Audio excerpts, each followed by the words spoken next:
औज़ु बिल्लाहि मिनश शैतानिर रजीम बिस्मिल्लाहिर रहमानिर रहीम नहमदुहु व नसल्ली अला रसूलिहिल करीम रब्बि इश्रह ली सदरी व यस्सिर ली अमरी वहलुल उक़दतम मिन लिसानी यफ़क़हू क़ौली रब्बि ज़िदनी इल्मन। अस्सलामु अलैकुम। वालेकुम अस्सलाम। अब्दुल्ला शहबाज, मैं ठीक हूँ अल्हम्दुलिल्लाह।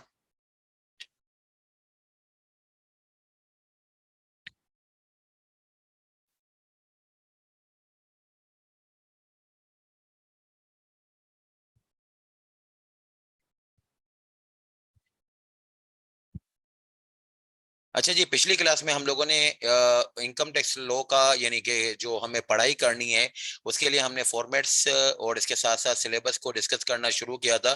सिलेबस तो अल्लाह का शुक्र है डिस्कस हो गया था। देन इसके ऊपर हमने फिर एसआरओ और जो है वो सर्कुलर सर्कुलर लेटर वगैरह की भी बातचीतें पढ़ ली थी। डायरेक्ट इनडायरेक्ट टैक्स का फ़र्क भी देख लिया था। फिर ये जो इनकम टैक्स लॉ में इतने सारे शेड्यूल्स हैं उनका जो है वो तारुफ हमने पढ़ लिया था। अब जो एक शेड्यूल है जिसका नाम है एग्जेम्पशन एंड कंसेशन, ये तो बहरहाल जो है वो प्रैक्टिकल लाइफ में भी बहुत इंपॉर्टेंट जो है वो पॉइंट ऑफ व्यू होता है। इनकम टैक्स लॉ जो है वो बहरहाल लॉ बना है रेवेन्यू इकट्ठा करने के लिए। तो इसमें अगर जो है वो कोई एग्जेम्पशन और कंसेशन दी जाए तो वो तो बहुत नुमाया और मायूब सी चीज हो जाती है। तो उसको जो बहरहाल जो भी चीज जो है वो पिक्यूलर हो या खास अहमियत की यानी कि नुमाया हो तो वो ऐसी होती है कि जो कि रूटीन से हट के हो। तो आइडियली जो है वो इनकम टैक्स लॉ में तो चार्जेबिलिटी की बातें होनी चाहिए। तो इसमें ये एग्जेम्पशन एंड कंसेशंस कहाँ से आ गई? तो अक्सर और बेशतर जो हम अपनी जिंदगी में प्लानिंग के असाइनमेंट्स कर रहे होते हैं तो उसके अंदर हमें ये एग्जेम्पशन और कंसेशंस के ऊपर बहुत कमांड होनी चाहिए।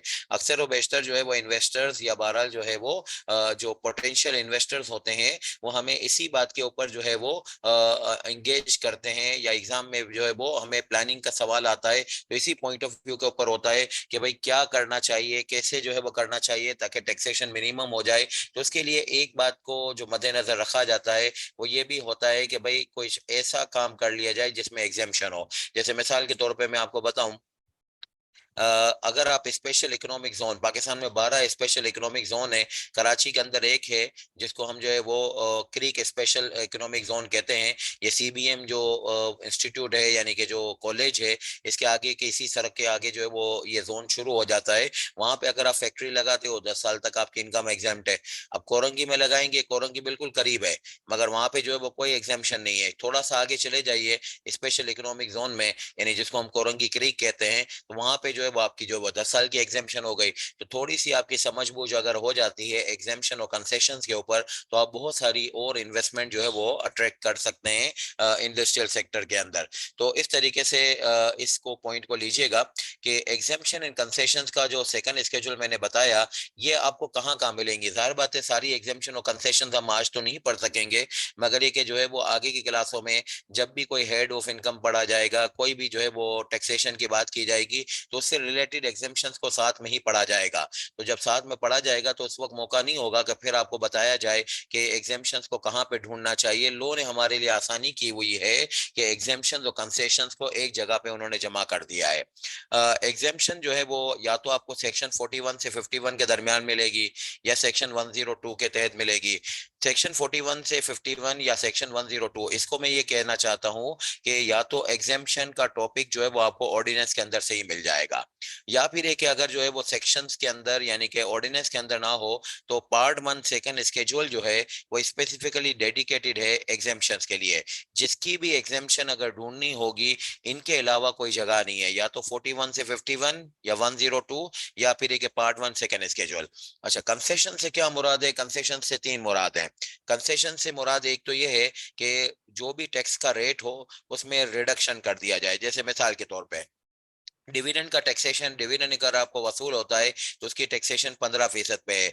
मगर अगर इंडिपेंडेंट पावर प्रोड्यूसर से जिसको हम कहते हैं प्राइवेट सेक्टर पावर प्रोजेक्ट से वहां से अगर आपको डिविडेंड मिलता है तो 7.5% के ऊपर जो है वो टैक्सेशन है। तो ये रिडक्शन इन टैक्स रेट जो है वो हमेशा कहाँ पे लिखे जाएंगे? पिछली क्लास में अर्ज की गई थी कि सारे टैक्स रेट जो है वो लिखे हुए होंगे फर्स्ट स्केड्यूल में, और फर्स्ट स्केड्यूल के किसी टैक्स रेट को अगर कम करना होगा तो वो हमेशा जो है वो टैक्स की माफी जो है, टैक्स रेट की माफी जो है वो पार्ट 2 सेकंड स्केड्यूल में लिखी जाती है। जितने भी रिडक्शन इन रेट्स हैं वो सारे के सारे पार्ट 2 में हैं, मगर पहले जो है वो रेट लिखा हुआ होगा पार्ट फर्स्ट स्केड्यूल के अंदर, और फर्स्ट स्केड्यूल के अंदर जो रेट होगा उसकी तखफीफ जो है वो मुकर्रर होगी पार्ट 2 सेकंड स्केड्यूल के अंदर। तो जिसकी जो है वो पार्ट 2 सेकंड स्केड्यूल के अंदर जो है वो आपकी टैक्स की रेट की कमी नजर आएगी, तो इसको साथ में कोरिलेट करना पड़ेगा कि इसका ओरिजिनल रेट कितना था। वो ओरिजिनल रेट आपको कहाँ मिलेगा, वो फर्स्ट स्केड्यूल के अंदर आपको रेट मिलेगा। अच्छा, फिर जो है वो रिडक्शन इन लाइबिलिटीज, यहाँ पे रेट को कम किया, यहाँ पे ये किया जाएगा कि भाई लाइबिलिटीज को रिड्यूस कर दिया जाएगा, यानी लाइबिलिटीज को एक पोर्शन से कम कर दिया जाएगा। जैसे मिसाल के तौर पे अगर जो है वो आप फुल टाइम टीचर और रिसर्चर होते हो, तो उस सूरत हाल में आपके ऊपर ये मामला है कि जो आपकी सैलरी की टैक्स लाइबिलिटी निकलेगी उसको जो है वो हम 25% से जो है वो कम कर देंगे, यानी कि जो है वो 25% कम कर देंगे और 75% आपको जो है वो पे करना होगा। ये जो है वो बहरहाल लाइबिलिटी का रिडक्शन है, लाइबिलिटी की कटौती है। तो रिडक्शन इन लाइबिलिटी हमेशा कहाँ पे होगा, रिडक्शन इन लाइबिलिटी हमेशा जो है ये दो में से एक जगहों पे होगा। या तो ये होगा ऑर्डिनेंस के अंदर, या फिर एक ये पार्ट 3 सेकंड स्केड्यूल के अंदर। अगर ऑर्डिनेंस के अंदर होगा तो इसकी जो है वो जगहें कहाँ हैं, या तो सेक्शन 4 सब सेक्शन 3 में होगा, या सेक्शन 103 में होगा, और इसके अलावा एक जो है वो सेक्शन 100C भी है। सेक्शन 100C जो है वो है नॉट फॉर प्रॉफिट ऑर्गेनाइजेशन का। नॉट फॉर प्रॉफिट ऑर्गेनाइजेशन के लिए टैक्स क्रेडिट जो है वो 100% से है, यानी the entire liability will be wipe off through claiming the tax credit या reduction in tax liability. As a result जो है वो नॉट फॉर प्रॉफिट ऑर्गेनाइजेशन कोई टैक्स पे नहीं करती, मगर ये नहीं कहते कि वो एग्जाम्प्ट है, ये कहते हैं कि जितनी लाइबिलिटी कंप्यूट करेंगे उतना ही क्रेडिट का अमाउंट है।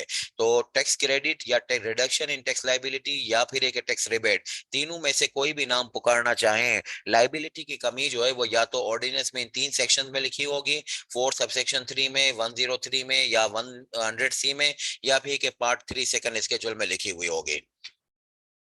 Exemption in specific from specific provision, आपको मालूम होगा कि लॉस अगर आपका हो जाता है तो आपको टर्नओवर के ऊपर जो है वो टर्नओवर के ऊपर आपको जो है वो एक मिनिमम टैक्स जो है वो देना पड़ता है, यानी जिसको हम टर्नओवर टैक्स कहते हैं वो आपको देना पड़ेगा। अब वो जो टर्नओवर टैक्स है वो कुछ लोगों के लिए माफ है, जिसमें म्यूचुअल फंड है उनको भी माफ है, जैसे कि जो है वो अपना नॉट फॉर प्रॉफिट ऑर्गेनाइजेशन जिसका मैंने तस्करा किया, जिसका 100% टैक्स क्रेडिट है, उनके ऊपर भी माफ है। तो अगर कोई सेक्शन या कोई प्रोविजन जो है किसी पर्टिकुलर शख्स के ऊपर या पर्टिकुलर इनकम के ऊपर माफ करना होगा, तो वो हमेशा पार्ट 4 सेकंड स्केड्यूल में लिखा जाएगा। इसको हम लोग प्रैक्टिकल लाइफ में कहते हैं, ये इनकम टैक्स लॉ के मुख्तलिफ प्रोविजंस के एक्सेप्ट 4 हैं। यानी एक्सेप्ट 4 का मतलब ये कि ये शख्स के ऊपर वो शख्स के ऊपर अप्लाई ना कीजिएगा। क्योंकि आप में से काफी लोग जो है वो मेरे कॉर्पोरेट लॉ के भी शागिर्द रह चुके हैं या हैं अभी, तो मैं आपको थोड़ी सी कॉर्पोरेट लॉ के फॉर्मेट से कंपेयर करके बताऊं। कॉर्पोरेट लॉ के अंदर ये होता है कि अगर कोई सेक्शन जो है वो किसी पर्टिकुलर शख्स के ऊपर अप्लाई नहीं होता है, तो उस सूरत हाल में आपको जो है वो उसी सेक्शन के अंदर उसका एक्सेप्शन मिल जाता है। यानी कि जो है वो उसी सेक्शन के अंदर ये लिखा हुआ होता है कि भाई ये जो है वो सेक्शन इसके ऊपर अप्लाई ना कीजिएगा। जैसे मिसाल के तौर पे फाइनेंशियल स्टेटमेंट जो है वो जमा कराने होते हैं रजिस्ट्रार के पास, मगर अगर आपका 10 मिलियन का पेड अप कैपिटल है और आप प्राइवेट लिमिटेड कंपनी है तो आप ना फाइल कीजिएगा रजिस्ट्रार के पास अपने ऑडिटेड फाइनेंशियल स्टेटमेंट, तो ये उसी सेक्शन में आपको मिल जाएगा। मगर कॉर्पोरेट लॉ के मुकाबले में इनकम टैक्स लॉ में ये नहीं होता कि सेक्शन के नीचे लिखा हो कि ये सेक्शन इस शख्स के ऊपर इस इनकम के ऊपर अप्लाई नहीं होगा। जितने भी एक्सेप्ट फॉर बयान करने होते हैं वो हमेशा पार्ट 4 सेकंड स्केड्यूल के रेफरेंस से होते हैं। तो अगर कोई एग्जाम में या कभी जिंदगी में आपको पूछता है कि इनकम टैक्स लॉ में कंसेशंस का क्या मतलब होता है, तो कंसेशंस के 3 मतलब होते हैं, लाइबिलिटी रेट की कमी, लाइबिलिटी की कमी, या फिर एक किसी पर्टिकुलर इनकम और शख्स को किसी पर्टिकुलर प्रोविजन से माफ कर देना। इन तीनों को जो है वो मिला जुला के कंसेशन कहा जाता है। और इसमें इन सारे कंसेशंस की कंपाइलेशन है। अल्लाह का शुक्र है कि हमें बार बार इसको मुख्तलिफ जगहों पे नहीं ढूंढना पड़ेगा। जब भी हमें रिडक्शन इन टैक्स लाइबिलिटी देखना होगा, हम जो है वो या तो इन सेक्शंस के अंदर जो है वो जाके देख लें, या फिर एक पार्ट 3 सेकंड स्केड्यूल में देख लें। रेट की कमी किसी के लिए देखनी होगी तो पार्ट 2 सेकंड स्केड्यूल में देख लें, और एग्जेम्पशन फ्रॉम स्पेसिफिक प्रोविजन देखना होगा तो वो पार्ट 4 सेकंड स्केड्यूल के अंदर देख लें। इसी तरीके से जो है वो अगर देखना हो कि भाई पूरी इनकम की ही एग्जाम्पशन हो जाए जाए, कोई इनकम ही निकाली ना जाए, ना टैक्स रेट लगाया जाए, तो वो कहाँ पे मिलेंगे? वो 41 से 51 के अंदर और सेक्शन 102 और पार्ट 2 1 सेकंड स्केड्यूल के अंदर मिलेंगे। 41 के अंदर बहुत मशहूर जो है वो इनकम है, जिसके ऊपर जो है वो बहरहाल बहुत सारे एतराजात भी हैं, मगर एक बहुत कॉन्ट्रावेंशियल एग्जाम्शन मौजूद है 41 में, वो है एग्रीकल्चर इनकम। एग्रीकल्चर इनकम की एग्जाम्शन है, ये कहाँ पे पता चलेगा? ज़ाहिर बात है इनमें से ही किसी जगह पे लिखा होगा, तो वो कहाँ लिखा हुआ है? वो 41 के अंदर लिखा हुआ है, एग्रीकल्चर इनकम की एग्जाम्शन। अच्छा, अब मैं आपको ये बताना चाहता हूँ, बल्कि ये टॉपिक लॉ में ही मौजूद है सेक्शन 53 में, कि दो सेट ऑफ एग्जाम्शंस क्यों हैं। अगर एग्जाम्शंस और कंसेशंस देने थे तो वो एक ही जगह पे क्यों नहीं लिख लिए? मैंने कहने का मकसद ये है कि अगर ये वाली एग्जाम्शन की बात करें तो सेकंड स्केड्यूल में भी हैं, सेक्शंस में भी लिखी हुई हैं। अगर जमाई करना था तो सारी की सारी सेकंड स्केड्यूल में क्यों नहीं लिख दी, या फिर एक सेकंड स्केड्यूल के क्यों बनाने की जरूरत पेश आई, सारी के सारी सेक्शंस में लिख देते। इसी तरीके से अगर रिडक्शन इन टैक्स लायबिलिटी में अगर आप देखें तो उसके अंदर भी मामला ये नजर आ रहा है कि ऑर्डिनेंस को भी इस्तेमाल किया गया है और जो है वो शेड्यूल को भी इस्तेमाल किया गया है। तो why there are two sets of exemptions and concession? तो उसकी जो है वो रीजन ये सेक्शन नंबर 53 के हवाले से मैं बता रहा हूँ। सवाल भी मैंने क्रिएट किया और जवाब भी मैं ही बता रहा हूँ, ये सेक्शन 53 के हवाले से। फेडरल गवर्नमेंट के पास पावर है कि स्पेसिफाइड रीजंस की बेस पे जो सेक्शन 53 में रीजन लिखी हुई हैं, उस रीजन को बयान करके एसआरओ के थ्रू कोई भी क्लोज जो सेकंड स्केड्यूल के अंदर हो, चाहे वो एग्जाम्शन से मुतालिक हो, चाहे वो कंसेशन से मुतालिक हो, उसमें कुछ एडिशन कर सकते हैं, उसमें कोई ओमिजन्स कर सकते हैं और उसमें कोई मॉडिफिकेशन कर सकते हैं। और साल के आखिर में क्या करेंगे? साल के आखिर में इसको बस नेशनल असेंबली के अंदर जो है वो पेश कर देंगे, और जो है वो साल के आखिर में जो है वो इसकी क्या हालत होगी, साल के आखिर में जब नेशनल असेंबली में इसको पेश कर देंगे, बहरहाल जो है वो जैसे ही ईयर एंड आया 53 सबसेक्शन 4 में ये लिखा हुआ है कि ये एग्जेम्पशन या कंसेशन जो एसआरओ के थ्रू आई थी वो एक्सपायर हो जाएगी।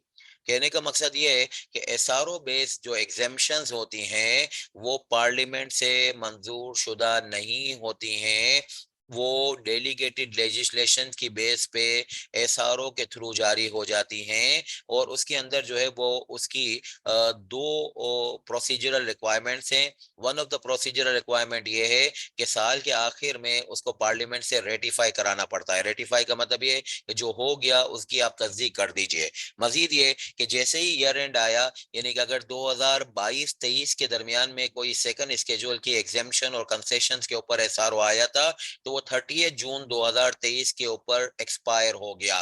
तो अब क्या होगा?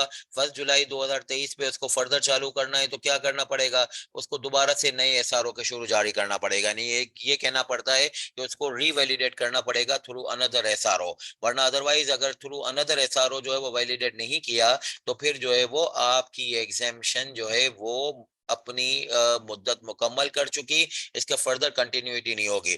इसका इस तरीके से एग्जाम में सवाल या बारह प्रैक्टिकल लाइफ में आपकी जो है वो कोई जानकारी, कि अगर आप किसी जगह पे ऑडिट कर रहे हैं और उस ऑडिट के दौरान में वो आपको बताते हैं कि भाई हमारी इनकम एग्जेम्प्ट है, और कैसे एग्जेम्प्ट है? वो कहते हैं ये एसआरओ जारी हुआ था सेकंड स्केड्यूल के तहत और इसके तहत ये एग्जेम्पशन है। फेडरल गवर्नमेंट ने 53 नंबर सेक्शन के तहत जो पावर है उसके तहत एसआरओ जारी किया था, और ये 2021 में एसआरओ जारी हुआ था, और हम 2023 में इसकी एग्जेम्पशन क्लेम करना चाहते हैं 2021 के एसआरओ के बेस पे।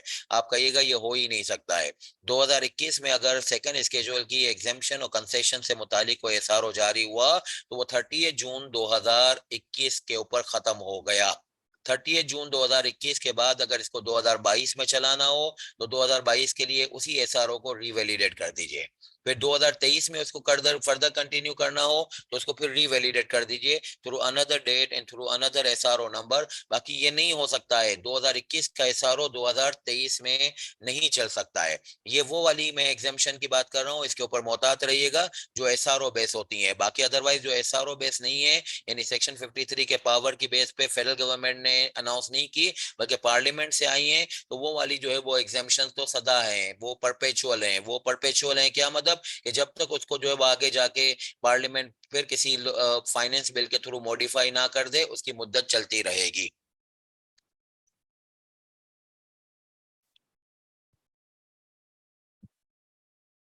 जी, ऐसा भी कर सकते हैं। फंसी आपने कहा कि अगर आप इसको एसआरओ को वैलिड करना हो तो आप पार्लियामेंट के थ्रू जो है वो इसको कर दीजिए। तो वो तो बहरहाल बिल्कुल आसान है, वो तो पिछली क्लास में भी बात हो गई थी। मैं आपको आज जो है वो थोड़ा सा नया रुख दिखाना चाह रहा हूँ कि एसआरओ बेस एग्जेम्पशन जो है वो कैसे हमारे मुल्क में आती हैं। तो वो बहरहाल रुख दिखा रहा था। बाकी जो आपने बात की है ये तो बहरहाल बिल्कुल जनरल और रूटीन चीज है कि जो भी एग्जेम्पशन देनी होती है, जो भी लॉ में अमेंडमेंट्स करनी होती है, पिछली क्लास में बात हो चुकी है। वो जो है वो एसआरओ बेस नहीं होती है, वो फाइनेंस एक्ट के थ्रू होती है जो हर साल जो है वो पास होता है। अच्छा, फिर अगली बात, ये बहुत इंपॉर्टेंट पॉइंट है जो पूरे लॉ में आपको काम आता रहेगा जब तक आप सिलेबस मुकम्मल नहीं कर लोगे। लिमिटेशन ऑफ एग्जेम्पशन, ये है सेक्शन नंबर 55।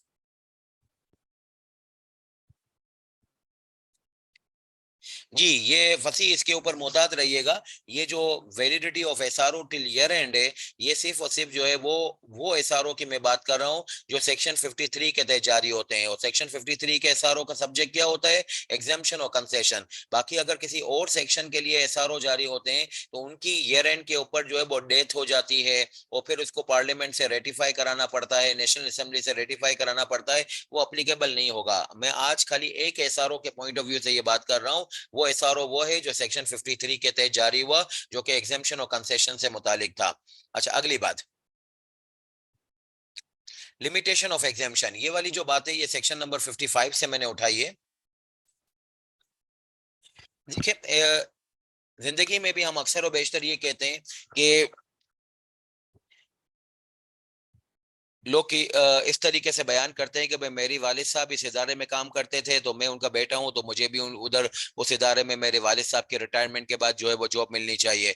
आर्मी में और सिविल सर्विसेज में और जो है वो ब्यूरोक्रेसी में, सब जगहों पे ऐसी चीज चलती है कि इवन पॉलिटिक्स में ये चीज चलती है कि मेरी अम्मी और मेरे अब्बू जो है वो पॉलिटिशियन थे तो मैं भी बहरहाल बगैर पॉलिटिक्स सीखे हुए बहरहाल पॉलिटिक्स में आ सकता हूँ सिर्फ इस ग्राउंड के ऊपर कि मेरे अम्मी और अब्बू या दादा कोई जो है वो पॉलिटिशियंस थे। तो हमारे पास आजकल के जो पॉलिटिशियंस हमें नजर आ रहे हैं, इस हाँ उसमें कुछ एक्सेप्शंस हैं जो खुद पॉलिटिक्स लर्न करके अपनी पॉलिटिकल कैरियर उन्होंने बनाया है। बाकी मेजोरिटी तो हमें यही नजर आते हैं कि उनके दादा और उनके अब्बू और उनके नाना और ये जो है वो कोई बड़े जो है वो आबा और अजदाद में से कोई पॉलिटिशियन था तो उसके चक्करों में बहरहाल ये भी पॉलिटिशियन बन गए। इनकी पॉलिटिकल पॉलिटिक्स में एंट्री और उसके ऊपर वोटों का जो है वो जमा करना इस बात के ऊपर मरून मिन्नत होता है कि हम इसके बेटे उसके पोते हैं इसके नवासे हैं।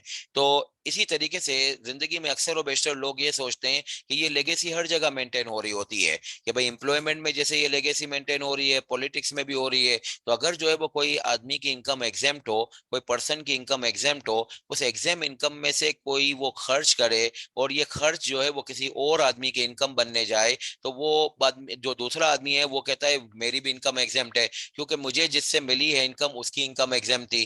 तो ये तो जो है वो बहरहाल लॉ में थीम नहीं है मगर सोच है बहरहाल माशरे में। उसकी रोकथाम के लिए सेक्शन नंबर 55 जो है वो पेश किया जा रहा है। अगर आप स्टेट बैंक ऑफ पाकिस्तान में जॉब करते हैं तो स्टेट बैंक ऑफ पाकिस्तान की इनकम एग्जाम्प्ट है। तो क्या स्टेट बैंक ऑफ पाकिस्तान में आपकी जॉब की वजह से जो आपको सैलरी मिलेगी वो भी एग्जाम्प्ट हो जाएगी? नहीं, वो एग्जाम नहीं होगी। आपको सेक्शन 55 के अंदर रूल ये मिल रहा है कि original recipient of exam income will claim the exemption. इसका क्या मतलब हुआ? जो सब्सिक्वेंट रिसिपिएंट होते हैं यानी कि सेकंड थर्ड फोर्थ रिसिपिएंट होगा, they can not claim the benefit of exemption that was applicable to the predecessor. In the same way, दूसरी एग्जांपल दूं, एक एग्रीकल्चरस की इनकम जो है वो एग्जेम्प्ट है यानी कल्टीवेशन से जो आपकी इनकम होती है वो एग्जेम्प्ट है। अभी मैंने आपसे बात की, आप एग्रीकल्चरस के जो है वो आप अकाउंटेंट हो सीएफओ हो तो वो आपको सैलरी देगा तो आप एग्जेम्पशन थोड़ी क्लेम कर सकते हैं ये कहते हुए कि भाई एग्रीकल्चरस की या कल्टीवेटर की इनकम एग्जेम्प्ट है तो उस एग्जाम इनकम से मुझे वो सैलरी दे रहा है तो मेरी सैलरी टैक्सेशन भी माफ हो जाएगी। नहीं, ऐसा नहीं होगा। सेक्शन 55 ये कहता है कि अगर कोई एग्जेम्पशन होगी अंडर दिस ऑर्डिनेंस तो वो लाजमी तौर पे limited to the original recipient होगी and shall not extend to any person receiving out of it. मगर ये कि बहरहाल लॉ ने इसके ऊपर ये कहा है कि हम बाज़ औक़ात चाहें तो इसका कॉन्ट्रेरी प्रोवाइड कर सकते हैं। आइडियली तो आप हमेशा ये लीजिएगा कि एग्रीकल्चरस का अगर मुलाजिम हुआ तो उसकी सैलरी टैक्स कीजिएगा, उसके ऊपर एग्जेम्पशन ना दीजिएगा, ये कहते हुए कि एग्रीकल्चरस की इनकम एग्जेम्प्ट है तो तुम्हारी सैलरी टैक्सेशन से माफ। एसबीपी की इनकम एग्जेम्प्ट है तो एसबीपी के मुलाजमीन की टैक्सेशन माफ नहीं हो सकती। हाँ, अगर कोई जो है वो लॉ में सराहतन कोई इस बात का, इस उसूल का कॉन्ट्राडिक्शन मिले, तो उसके ऊपर फिर बहरहाल जो है वो सेकंड रेसिपिएंट के ऊपर भी एग्जाम्शन जो है वो पास ऑन हो जाएगी। इसकी कोई एग्जांपल है, बहुत सारी हैं, मगर आज की क्लास में एक पढ़ाना चाह रहा हूँ, वो ये है कि clause number 105 B part 1 second schedule में लिखा हुआ है। जैसे ही मैंने पार्ट 1 सेकंड स्केड्यूल का तस्करा किया, फौरन आपके जहन में आना चाहिए कि अब जो है वो बातचीत शायद एग्जाम्शन की होने वाली है। बिल्कुल, पार्ट 1 सेकंड स्केड्यूल है ही इसी मकसद के लिए। अगर कोई बंदा हो, उसको जो है वो कॉर्पोरेट एग्रीकल्चर एंटरप्राइज से डिविडेंड मिलता हो, तो उस सूरत हाल में वो डिविडेंड इनकम जो है वो इसकी एग्जेम्प्ट हो जाएगी। यानी कि अगर कंपनी जो है वो एग्रीकल्चर एक्टिविटी करती हो और एग्रीकल्चर एक्टिविटी करने के ऊपर कंपनी की एग्रीकल्चर इनकम आई, तो अभी मैंने आपको बताया सेक्शन 41 में एग्रीकल्चर इनकम तो एग्जेम्प्ट है। अब वो एग्रीकल्चर इनकम से जो है वो डिविडेंड देती है। अब डिविडेंड किसको देती है? शेयर होल्डर को देती है। और भारत शेयर होल्डर और कंपनी सेपरेट एंटिटी होते हैं, तो शेयर होल्डर एक सेकंड रेसिपिएंट है। तो सेकंड रेसिपिएंट को जब वो इनकम पहुंचेगी तो उसके ऊपर ऊपर वाले लॉ के हिसाब से तो एग्जाम्शन नहीं होनी चाहिए। मगर ये in the absence of specific provision to the contrary की बेस पे ये बच गया, और clause number 105 B part 1 second schedule में ये एग्जाम्शन क्लेम कर रहा होगा, इस नाते इस तराने के साथ कि ये कॉन्ट्रेरी सिचुएशन मुझे बेनिफिट दे रही है। किस चीज की कॉन्ट्रेरी जो है वो सिचुएशन, कि मैं फर्स्ट रेसिपिएंट एग्रीकल्चर इनकम का नहीं हूं, मैं तो सेकंड रेसिपिएंट हूं, मुझे तो डिविडेंड मिल रहा है, मगर वो डिविडेंड को डिविडेंड नहीं बोलेगा, वो इसको एग्रीकल्चर इनकम बोलेगा और इसकी टैक्सेशन माफ हो जाएगी।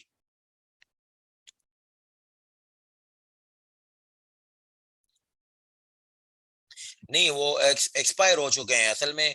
अदनान, ये थोड़ी सी अगर आप दिलचस्पी रखते हैं तो मैं बताऊं, 2015 के जो एसआरओ जारी हुए थे उनको 2018 तक रिटेन किया गया था। आइडियली तो वो एक्सपायर हो गए थे, मगर शोर मचा था, कुछ मसला था, कुछ बैकग्राउंड है, तो उसकी डिटेल में बहरहाल क्लास में हम जाएंगे तो इधर उधर हो जाएंगे। तो 2015 के जो एसआरओ हैं वो आइडियली 2015 की 30 के बाद जो 30 जून आया, यानी 30 जून 2016 पे वो एक्सपायर हो गए। मगर ये कि कुछ शोर शराबा था, कुछ मसला था, तो 2015, 2016, 2017 इन तीनों के लिए ये हुआ था कि इन सालों में जो एसआरओ जारी हुए थे, पहले तो वो एक्सपायर हो गए, मगर उन एसआरओ को फिर एक और जो है वो कानून के थ्रू जो है वापस जो है वो इनिशिएट किया गया, यानी रीइंस्टेट किया गया, और फिर इनको 30 जून 2018 पे एक्सपायर किया गया। तो बहरहाल आपके सवाल का मुख्तसरन जवाब ये होगा कि 2015 वाला एसआरओ तो अब खत्म हुआ, मगर ये कि बहरहाल वो 2015 में नहीं खत्म हुआ था, वो 2018 में खत्म हुआ था। अब आइए अगली बात।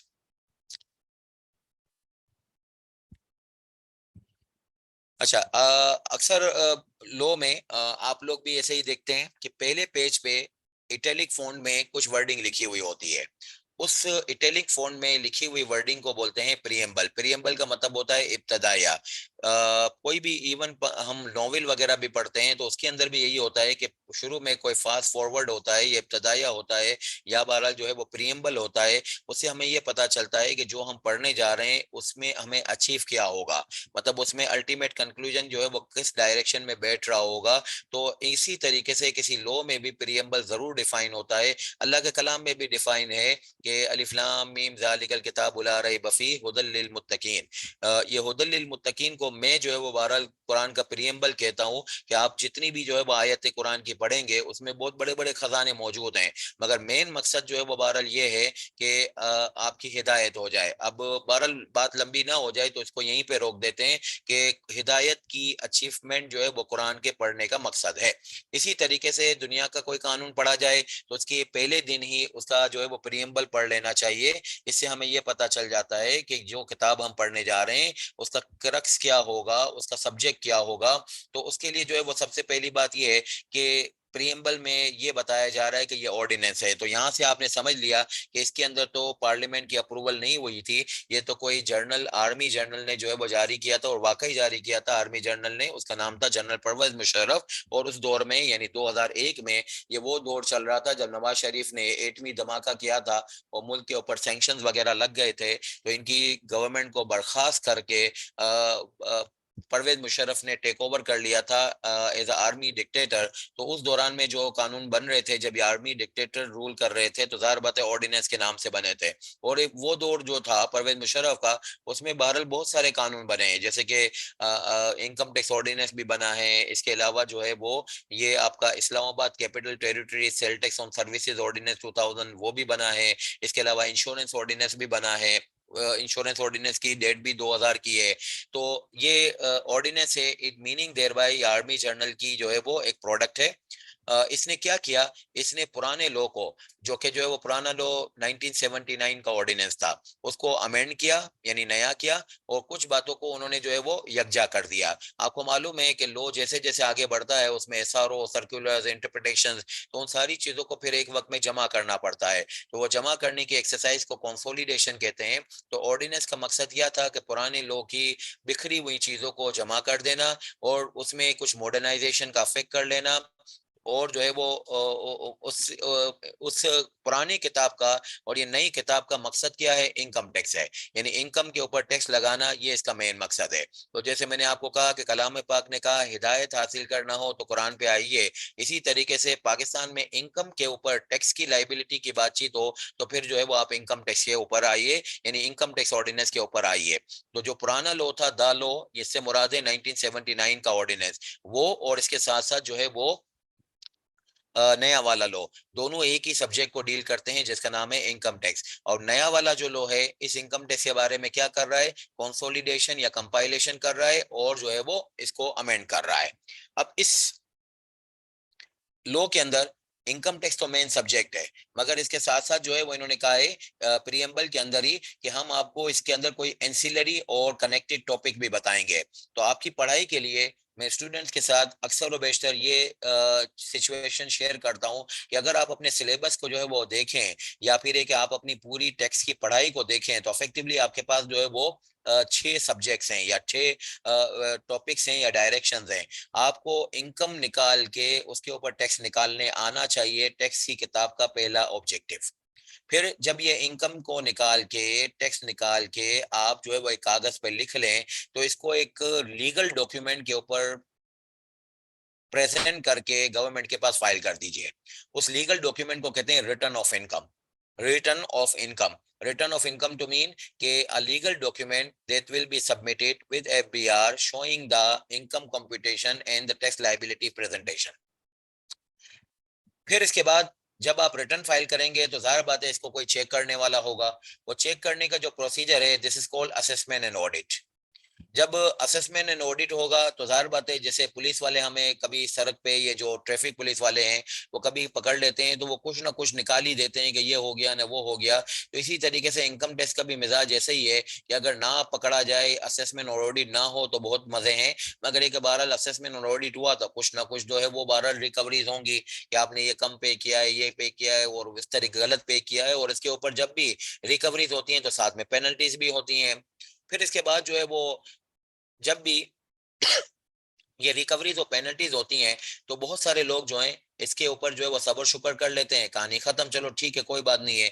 मगर ये कुछ लोग ऐसे भी होते हैं जो इसको रजिस्ट करते हैं। उस रजिस्ट करने के मैटर के ऊपर फिर वो जो है उमूमी तौर पे जिंदगी में तो इसको फोन कर रहे हैं, उसको फोन कर रहे हैं, ये कर रहे हैं, मगर टैक्स के निजाम के अंदर ये तरीकाकार मौजूद है कि कुछ अपीलेट फोरम्स मौजूद हैं। मैंने पिछली क्लास में आपसे अर्ज की थी कि 4 अपीलेट फोरम है। कमिश्नर इनलैंड रेवेन्यू अपील्स यानी CIR अपील्स, इसके ऊपर जो है वो inland appellate tribunal inland revenue है, इसके ऊपर हाई कोर्ट है, इसके ऊपर सुप्रीम कोर्ट है। तो ये अपील फोरम्स के ऊपर जाके आप शिकायत कीजिए अगर आपसे रिकवरीज और पेनल्टीज हुई हैं। और जाहिर बात है इनकम टैक्स लॉ में जब आप जो है वो अथॉरिटीज से डील कर रहे हैं, ये भी एक गवर्नेंस का कानून है, तो इसमें कोई अथॉरिटीज तो होंगी जो आपके ऊपर निगरानी रख के बैठी हुई होंगी। तो कौन सी निगरानी रखने वाला कौन सा शख्स होगा, इसके ऊपर एक एडमिनिस्ट्रेशन का एरिया पढ़ना पड़ेगा, जो सेक्शन 207 है, कि भाई कौन से काम कमिश्नर करता है, कौन से काम जो है वो असिस्टेंट कमिश्नर भी कर सकता है। तो इसको अक्सर और बेशतर प्रैक्टिकल लाइफ में जो है वो ये भी कहा जाता है कि जुरिसडिक्शन को आइडेंटिफाई कीजिए, किसके क्या दायराकार हैं। ये अक्सर और बेशतर प्रैक्टिकल लाइफ का बहुत बड़ा जो है वो एक इशू रहता है कि अक्सर कमिश्नर वगैरह की तरफ से कोई लेटर या आया या कोई नोटिस आया, तो आप ये कह रहे होते हो कि भाई ये आप तो असिस्टेंट कमिश्नर हैं, आपने कैसे इसको साइन कर दिया, ये तो कमिश्नर को करना चाहिए। तो ये वो आदमी जवाब दे सकता है जो कि एडमिनिस्ट्रेशन के एरिया को सही से पढ़ के आया हो। तो 6 एरियाज को अगर आप पढ़ लें तो आपकी किताब भी खत्म, आपका सिलेबस भी खत्म, और आपकी महारत भी जो है वो अचीव हो जाएगी। वो क्या कि इनकम के ऊपर टैक्स निकालना, फिर इसको प्रेजेंट करना रिटर्न के ऊपर, और रिटर्न के ऊपर असेसमेंट और ऑडिट के जो प्रोसीजर्स होते हैं उसकी जो है वो डीलिंग्स, और फिर इसके बाद जो है रिकवरीज और पेनल्टीज के क्या क्या जो है वो खतरात हैं, और फिर इसके बाद उसके अपील्स के क्या फॉरम है, और हमें जो है वो इनकम टैक्स लॉ में किन लोगों की निगरानी में और किन लोगों की सवाबदीद और किन लोगों की डीलिंग के साथ जो है वो काम करना पड़ता है। ये जो है वो 5 कहलाते हैं इसके एंसिलरी और कनेक्टेड सब्जेक्ट्स, और ये है इसका मेन सब्जेक्ट। अब ये ऑर्डिनेंस जो है, नहीं मोहम्मद जीशान, ये मैंने आपको पिछली क्लास में भी बात की थी, appellate tribunal inland revenue FBR का मुलाजिम नहीं है। मगर एक बहरहाल वो बना इसीलिए ये है कि वो इनकम टैक्स की अपीलें सुनेगा, मगर इसका अलग कानून है जो खैर आपके सिलेबस का पार्ट नहीं है, और वैसे उसकी प्रैक्टिकल लाइफ में भी कोई वो कानून पढ़ने की जरूरत नहीं है। मैं अपील के एरिया में briefly appellate tribunal inland revenue को डिस्कस करूंगा आपके साथ, मगर ये के बहरहाल जो है वो अपीलेट ट्रिब्यूनल इनलैंड रेवेन्यू आज की क्लास में एफबीआर के मुलाजिम नहीं होते। उसमें जजेस होते हैं, यानी वो अपने आप को इसी तरीके से माशरे में पेश करते हैं कि हम जज हैं कोर्ट के। और जब आप वहां पे कभी अपीलेट ट्रिब्यूनल इंडियन रेवेन्यू की हेयरिंग्स वगैरह जो है वो अटेंड करेंगे, तो वहां पे आपको बिल्कुल कोर्ट के तरीके से निजाम नजर आएगा। ओपन हेयरिंग्स हो रही होती हैं, और इसके ऊपर जो है वो आप जो है वो कटहरे में खड़े होते हैं वगैरह वगैरह, वो सारी चीजें कोर्ट के तरीके से होती हैं। अच्छा, अब आप आइए। अच्छा, अब कुछ चीजें ऐसी हैं कि जो मैंने पिछली क्लास में कही थी कि हमें ऑर्डिनेंस से भी साथ साथ पढ़नी होंगी, और कुछ चीजें ऐसी हैं कि वो नोट्स में जो है वो मैंने ऑर्डिनेंस को रिप्रोड्यूस कर दिया है कंपाइल करके, ताकि ऑर्डिनेंस को बार बार घुमाना जो है वो हमें जरूरत ना पड़े। तो आज की क्लास में मैं आपके साथ 2 सेक्शन डिस्कस करना चाहता हूँ। एक है सेक्शन नंबर 3 और एक है सेक्शन नंबर 54। ये एक ही सब्जेक्ट है, और ये कहता है कि ये जो ऑर्डिनेंस प्रीएम्बल में आप पढ़ रहे हैं, जिसके अंदर मेन सब्जेक्ट है इनकम टैक्स, और इसके अंदर 5 कनेक्टेड सब्जेक्ट्स भी हैं, इसकी सुप्रीमेसी क्या है, इसकी ताकत क्या है।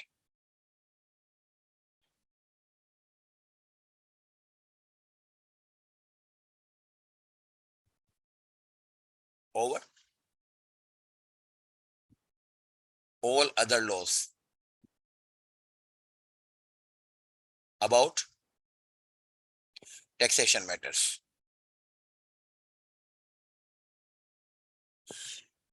जैसे एक स्टूडेंट होता है ना, तो वो ये बातें पूछता रहता है टीचर से कि ये किताब से पढूं कि वो किताब से पढूं, इधर से प्रैक्टिस करूं उधर से प्रैक्टिस करूं। इसी तरीके से जो लॉ के प्रैक्टिशनर्स होते हैं ना, वो कहते हैं इंडिया की पालकी वाला से बात करें ने, ये मिनिस्ट्री ऑफ इंटीरियर की पॉलिसी है उससे बात कर लें, और ये जो है वो पाकिस्तान की इन्वेस्टमेंट पॉलिसी है, बोर्ड ऑफ इन्वेस्टमेंट की वेबसाइट पे लिखा हुआ है। तो यहाँ पे सेक्शन 3 और 54 में ये मिलेगा, लो जो है इनकम टैक्स के मामले में एक्सक्लूसिव डॉक्यूमेंट है। अगर आप जो है वो इनकम टैक्स की कोई बात जो है वो करना चाहते हैं, तो आप जो है वो पार्लियामेंट की पॉलिसी में लिखा हुआ है, शहबाज शरीफ ने ये बयान दिया था, अभी वो बोर्ड ऑफ इन्वेस्टमेंट की वेबसाइट पे ये लिखा हुआ है, स्टेट बैंक के गवर्नर ने ये कहा था, ये सारी बातें नहीं चलेंगी। ये सारी बातें अगर जो है वो काम आएंगी, तो जब भी काम आएगी जब साइमल्टेनियसली ये इनकम टैक्स लॉ में लिख दी गई हो। ये सेक्शन 3 और 54 जो है, ये तमाम पॉलिटिशियंस के लिए, पार्लियामेंट्रियंस के लिए, स्टूडेंट्स के लिए, टीचर्स के लिए, कंसल्टेंट्स के लिए, जजेस के लिए, सबके लिए एक रहनुमाई है कि whenever they are about to deal any income tax matter in the capacity of student, जाहिर बात है एग्जाम में सवाल सॉल्व करने के लिए, एज अ प्रैक्टिशनर जाहिर बात है क्लाइंट को डील करने के लिए, एज अ जज जाहिर बात है डिसीजन को लिखने के लिए, एज अ पार्लियामेंट्रियन जाहिर बात है लॉ की जो है वो इन्फोर्समेंट के लिए। तो जो भी जिसका फंक्शन है, वो अगर फंक्शन में इनकम टैक्स की बातें करना चाहता आता है तो खुदा रहा वो कोई इधर उधर डॉक्यूमेंट को रेफर ना करे। 54 ने और सेक्शन नंबर 3 ने मिला के इस बात को ओवरराइड कर दिया है कि इनकम टैक्स की कोई बात को इनकम टैक्स की किताब के अलावा कहीं से निकाला जाए। अब जरा मैं आपको वो बताता हूँ, वो सेक्शंस 3 और 54। ये आपके वो पोर्टल पे भी मौजूद है अपडेटेड ऑर्डिनेंस, और इसके अलावा जो है वो ये क्लास में भी मैं यही वाला यूज करूंगा।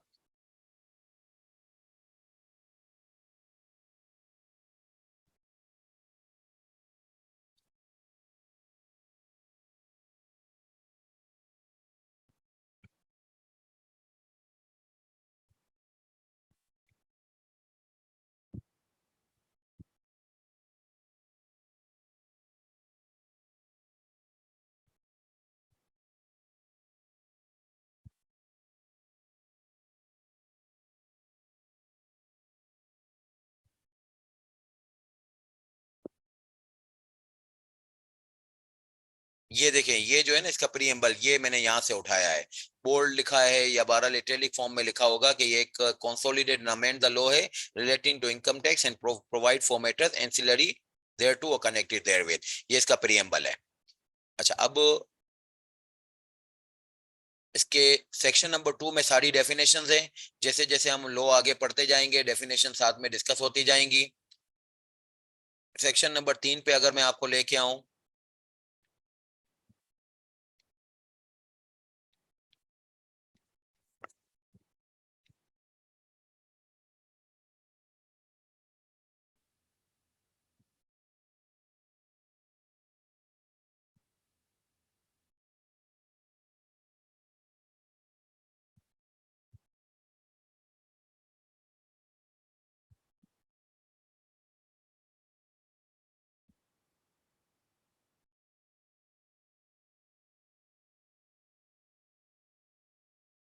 आसान सा छोटा सा सेक्शन है मगर बहुत भारी हैसियत रखता है।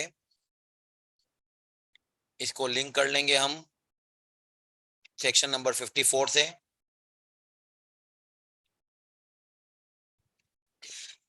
Ordinance to override other laws, सारे नवाज शरीफ के डॉक्यूमेंट हो, कोई और पॉलिटिशियंस के डॉक्यूमेंट हो, मिनिस्ट्री की कोई पॉलिसी हो, कोई जो है वो इन्वेस्टमेंट पॉलिसी हो पाकिस्तान की, कोई फिस्कल पॉलिसी हो, कोई भी डॉक्यूमेंट काम नहीं आएगा। ऑर्डिनेंस सबको ओवरराइड कर रहा है। The provision of this ordinance shall apply notwithstanding anything to the contrary contain in any other law for the time being in force. अगर किसी और डॉक्यूमेंट में कोई ऐसा मैटर लिखा हुआ है जो इनकम टैक्स लॉ में नहीं लिखा हुआ, फिर तो ठीक है। मगर अगर कोई डॉक्यूमेंट ऐसी बात बयान करेगा जो कि इनकम टैक्स लॉ में ऑलरेडी प्रोवाइडेड है, तो वो डॉक्यूमेंट जो है वो अपनी कोई हैसियत नहीं रखता। इनकम टैक्स लॉ की अपनी जगह सबसे बढ़तर है। और बढ़तर का जो वर्ड मैं यूज कर रहा हूँ वो नॉट विस्टैंडिंग की बेस पे कर रहा हूँ। यानी वो पार्लियामेंट से मंजूर शुदा कानून या कोई भी डॉक्यूमेंट है आईएमएफ से मंजूर शुदा होगा, उसकी धज्जियां उड़ जाएंगी अगर जो है वो इनकम टैक्स का कोई मैटर इनकम टैक्स ऑर्डिनेंस में लिखा हुआ है और आप कहें कि यार इसको मैं सेकंड नंबर पे रखता हूँ, आईएमएफ का डॉक्यूमेंट पहले नंबर पे रखता हूँ। नहीं, आपकी जो है वो बढ़तरी जो है वो इनकम टैक्स मैटर की इनकम टैक्स ऑर्डिनेंस से प्रूव होगी। अब सेक्शन नंबर 54 जरा देख लीजिए, वो भी इसी टॉपिक के ऊपर है।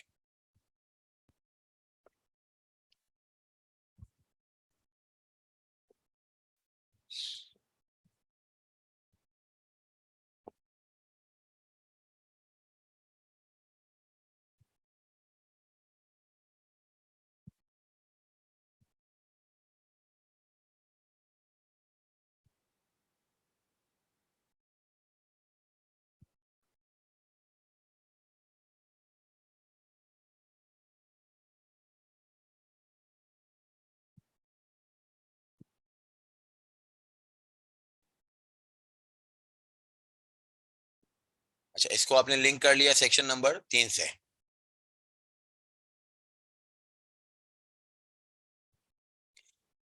Exemption in tax provision in other laws. अब जैसे पाकिस्तान की टूरिज्म पॉलिसी जो है ना उसके अंदर ये लिखा हुआ है कि अगर आप जो है वो होटल बनाते हो तो होटल बनाने के शुरू के 10 सालों में आपकी जो है वो टैक्स एग्जेम्पशन है। मगर कोई होटल को 10 सालों की टैक्स एग्जेम्पशन नहीं मिलती है।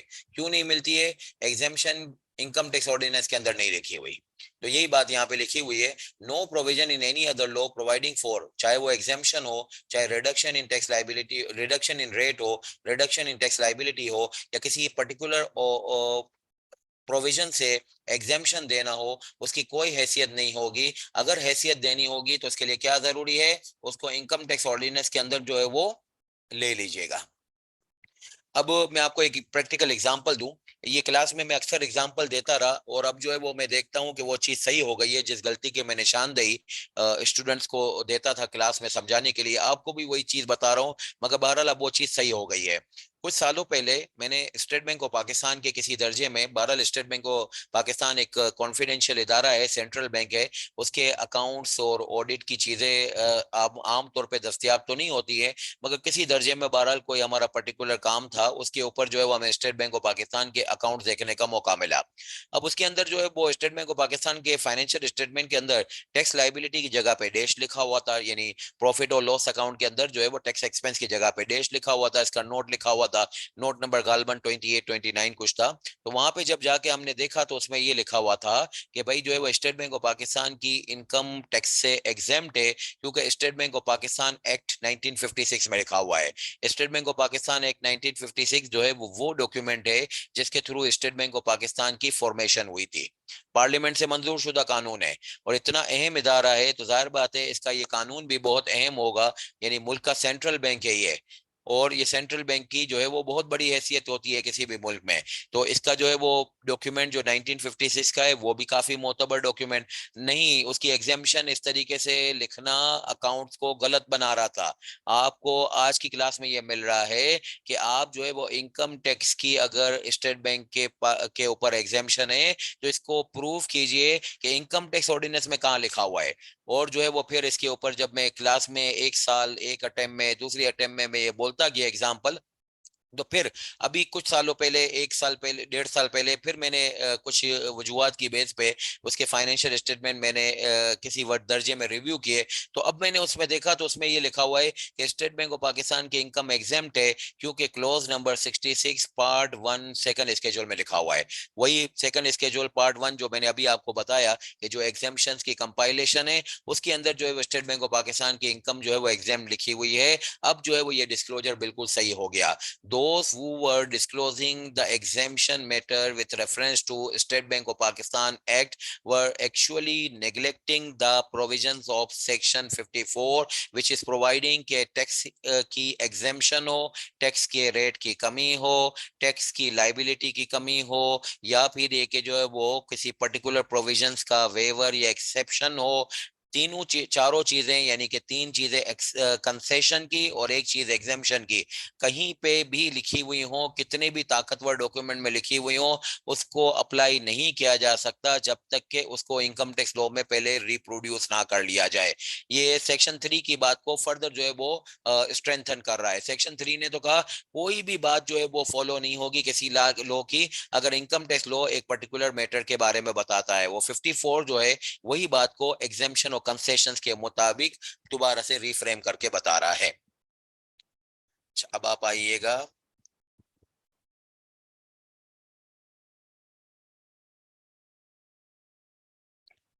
अच्छा अब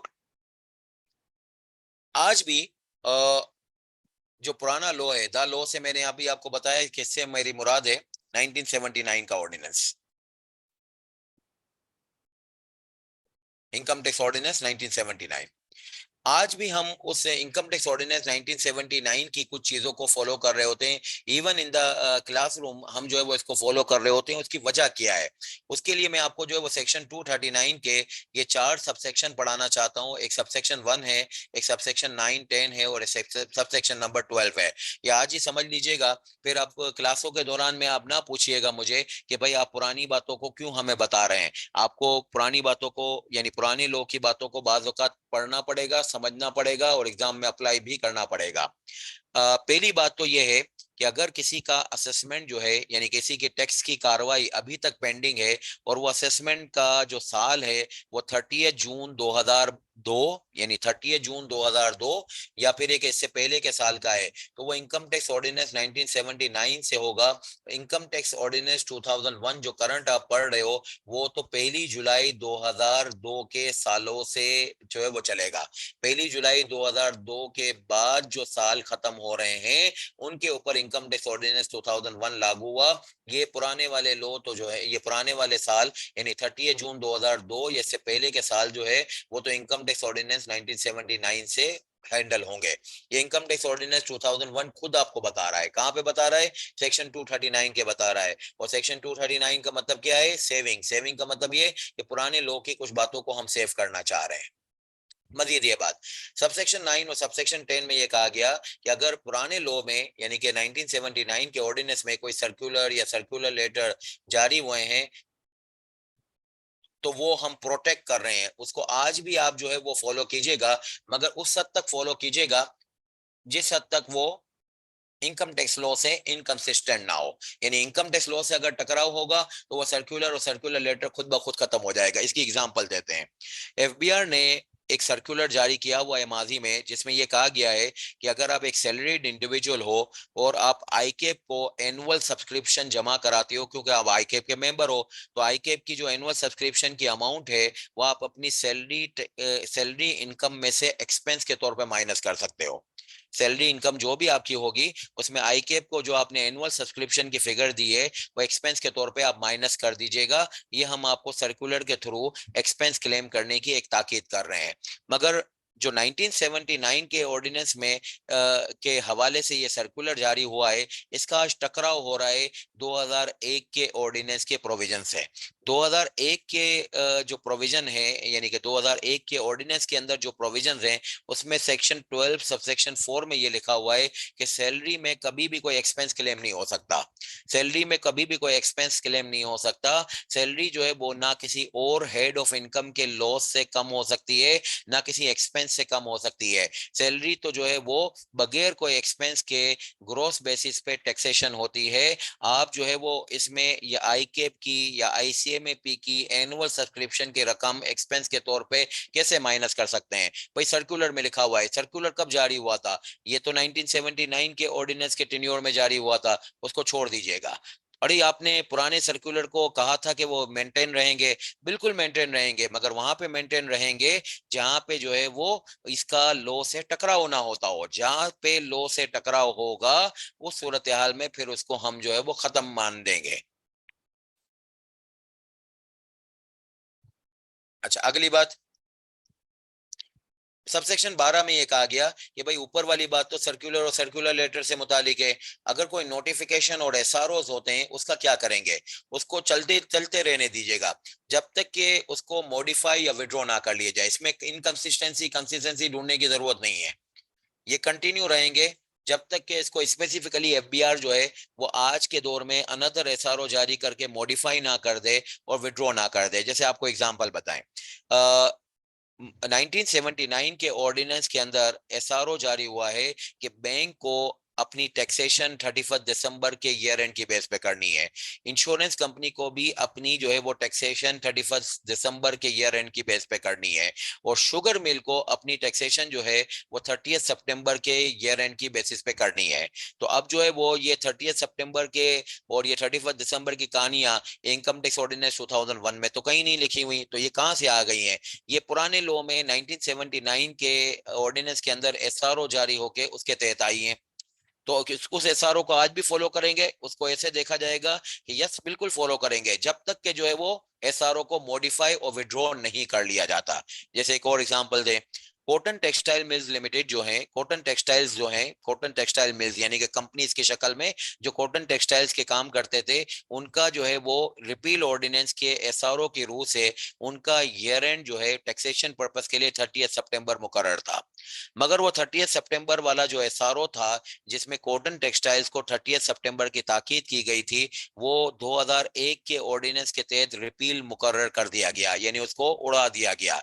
जब उसको उड़ा दिया गया तो आज कॉटन टेक्सटाइल मिल्स जो हैं वो सारे के सारे 30 जून फॉलो कर रहे हैं। अब आप वो एसआरओ लेके मेरे पास आ जाएंगे कि सर ये 1979 के ऑर्डिनेंस के अंदर जो है वो एसआरओ जारी हुआ था और इसके ऊपर जो है वो 30 सितंबर लिखा हुआ है, आप हमें कॉटन टेक्सटाइल 30 जून पढ़ा रहे हैं। तो मैं कहूंगा कि वो एसआरओ रिपील ऑर्डिनेंस का था और इसको मौजूदा ऑर्डिनेंस के तहत विड्रॉ कर दिया गया। शुगर मिल को और फिर बैंक को और फिर इंश्योरेंस को, उसको आप क्यों पुराने एसआरओ से हैंडल करवा रहे हैं? इसलिए हैंडल करवा रहे हैं कि उसकी एसआरओ की नेगेशन या सुपरसेशन में आज कोई नया एसआरओ जारी नहीं हुआ। तो बी केयरफुल, पुराने लोग के सर्कुलर और सर्कुलर लेटर होंगे तो वो तो बहरहाल जो है वो अपनी इज्जत खो बैठेंगे अगर उसकी इनकंसिस्टेंसी हो रही है मौजूदा जो है वो कानून के प्रोविजन से। मगर ये कि एसआरओ और जो है वो नोटिफिकेशन हो तो उसकी जो है वो बहरहाल टकराव होने के बावजूद भी आप उसको कंटिन्यू रख सकते हैं अनलेस एंड अनटिल जब सब्सिक्वेंटली उसके बारे में कोई विड्रॉवल या मॉडिफिकेशन अनाउंस ना हो जाए। तो ये 239 एक बहुत बड़ा सेक्शन है, मगर उसमें से 3 चीजें आपके काम की थी तो वो मैंने यहाँ पे जॉट डाउन करके आपको बताई है। अच्छा, अब कोई भी लॉ पढ़ा जाए तो उसमें हमेशा पहला नंबर सेक्शन जो है वो इसी नाम से होता है, short title, extend and commencement. Short title का मतलब ये कि उसका नाम क्या है लॉ का, एक्सटेंड का मतलब ये कि उसकी जुरिडिक्शन कहाँ है, और कमेंसमेंट का मतलब उसकी अफेक्टिव डेट क्या है। तो ये कहा गया, अरे ये 2020 हो गया, 2020 नहीं 2002 है। 30 जून 2002 के बाद, 30 जून 2002 के बाद अगर आपका ईयर एंड आ रहा हो, यानी 30 सितंबर 2002 पे आ रहा हो या 31 दिसंबर 2002 पे आ रहा हो, इसके बाद कभी भी आपका ईयर एंड आ रहा है 30 जून 2002 के बाद, तो फिर उस वाले साल के लिए आप इनकम टैक्स ऑर्डिनेंस 2001 को फॉलो कीजिएगा। This is the commencement date. ये कहाँ पे लिखा हुआ है? एसआरओ 381 ऑफ 2002 में लिखा हुआ है। एसआरओ 381 ऑफ 2002 में लिखा हुआ है कि आपकी जो है वो कमेंसमेंट डेट क्या है? कमेंसमेंट डेट है वो वाले ईयर एंड जो कि जो है वो 30 जून 2002 के बाद एंड हो रहे हैं। असल में इनकम टैक्स लॉ जो है वो सालाना टैक्स है, तो सालाना टैक्स होगा तो इसकी अफेक्टिव डेट भी ईयर एंड की बेस पे बयान की जाएगी। इस वजह से जो है वो मामला इन्होंने ये मुकर्रर किया हुआ है कि 30 जून 2002 के बाद जो भी ईयर एंड हुआ। अच्छा, यहाँ से एक बहुत बड़ा बारीक नुक्ता निकलता है। वो बारीक नुक्ता ये निकलता है कि अगर जो है वो अभी फाइनेंस एक्ट आया है, यानी कि जो अभी फाइनेंस एक्ट 2023 आया, ये फाइनेंस एक्ट 2023 जो है उन ईयर एंड्स के ऊपर अप्लाई होगा जो कि 30 जून 2022 के बाद खत्म हो रहे हैं। यानी कि मिसाल के तौर पे शुगर मिले हैं, आदम शुगर मिल्स हैं, जेडीडब्ल्यू शुगर मिल्स हैं, मेहरान शुगर है, मटियारी शुगर है, इनका ईयर एंड खत्म होगा 30 सितंबर 2023 के ऊपर। फाइनेंस एक्ट 2023 जो है वो अभी आया है 1 जुलाई 2023 के ऊपर, और इसकी जो है वो इसकी अप्लीकेबिलिटी उन ईयर एंड्स के ऊपर है जो कि जो है वो 1 जुलाई 2023 के बाद है। अब 1 जुलाई 2023 के बाद मटियारी शुगर मिल्स या बहरहाल जो है वो जेडीडब्ल्यू शुगर मिल्स अपना ईयर एंड खत्म कर रहे हैं 30 सितंबर 2023 के ऊपर। अब ये आर्ग्यू करेंगे कि ये फाइनेंस एक्ट को हम पूरे साल के लिए क्यों अप्लाई करें, हम फाइनेंस एक्ट को पूरे साल के लिए अप्लाई क्यों करें? इसलिए अप्लाई नहीं करना चाहते कि हमारे 9 महीने तो इस फाइनेंस एक्ट से पहले ही जो है वो गुजर चुके हैं। कौन से 9 महीने? सितंबर 2022 में आपने लास्ट ईयर क्लोज किया था, तो लास्ट ईयर क्लोज करने के बाद 1 अक्टूबर 2022 से आपका नया साल शुरू हुआ था। तो अब जो है वो 9 महीने 30 जून 2023 तक तो आपके पूरे हो गए। 30 जून 2023 के बाद ये फाइनेंस एक्ट आया है, तो उस केस में हम फाइनेंस एक्ट को 3 महीने के लिए अप्लाई करें और बाकी जो है वो पिछले 9 महीनों की टैक्सेशन जो है वो पुराने लॉ से करें? नहीं, ऐसा नहीं होगा। इसके ऊपर नुक्ता ये निकलता है कि एसआरओ 381/2002 ने जायचा हमें ये बताया कि हमें लॉ की अप्लीकेबिलिटी साल की बेस पे देखनी है। इसकी सबसे बड़ी जो है वो निशानी ये है कि इनकम टैक्स ऑर्डिनेंस 2001 जो है वो 1 जुलाई 2002 के ऊपर अप्लाई होना शुरू हुआ था, मगर ये कि जो 30 सितंबर 2002 पे भी साल खत्म करने वाले थे, यानी जिनका जो है वो सिर्फ 3 महीने नए ऑर्डिनेंस के थ्रू गुजरे, उन्होंने भी पूरे साल के लिए इस ऑर्डिनेंस को अप्लाई किया था। तो जब फाइनेंस जब जो मेन लॉ है यानी ऑर्डिनेंस वो ईयर की बेस पे अप्लाई होता है, तो फाइनेंस एक्ट की कैसे जरूरत हो सकती है कि वो स्प्लिटेड अप्रोच पे ऊपर अप्लाई होगा? स्प्लिटेड अप्रोच पे अप्लाई नहीं होगा। जो period prior to finance act है, जो period after the finance act है, वो सारे के सारे जो है वो नए फाइनेंस एक्ट से हैंडल होंगे।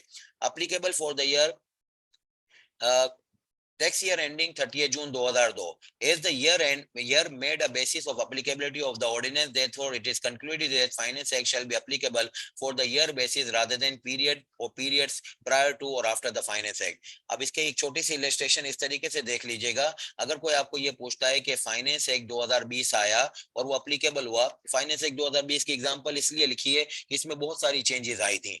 बहरहाल अभी भी चेंजेस आई है, मगर ये फाइनेंस एक्ट 2020 में तो बहुत सारी चेंजेस आई थी। ये वो शब्बर जैदी वाला फाइनेंस एक्ट था। तो फाइनेंस एक्ट 2020 में बहुत सारी चेंजेस आई। अब उसमें बहुत सारी कंट्रोवर्सी जो है वो क्रिएट हो गई कि भाई जो है वो हम फाइनेंस एक्ट 2020 के बाद जो कि 1 जुलाई 2020 के ऊपर अप्लाई होना शुरू हुआ है, तो हम इससे पिछले वाले साल को कैसे इसके अंदर जो है वो शामिल करेंगे? तो हम इसके ऊपर यही जवाब देंगे कि year and is the basis of applicability of the law and the finance act. Therefore, आप इनकम को स्प्लिट नहीं कर सकते for the period prior to or after the finance act. How do you see the applicability of finance act 2020 made applicable from 1 July in relation to a company जिसका year ending जो है वो 31 दिसंबर 2020 हो या 30 सितंबर 2020 हो? The whole of the year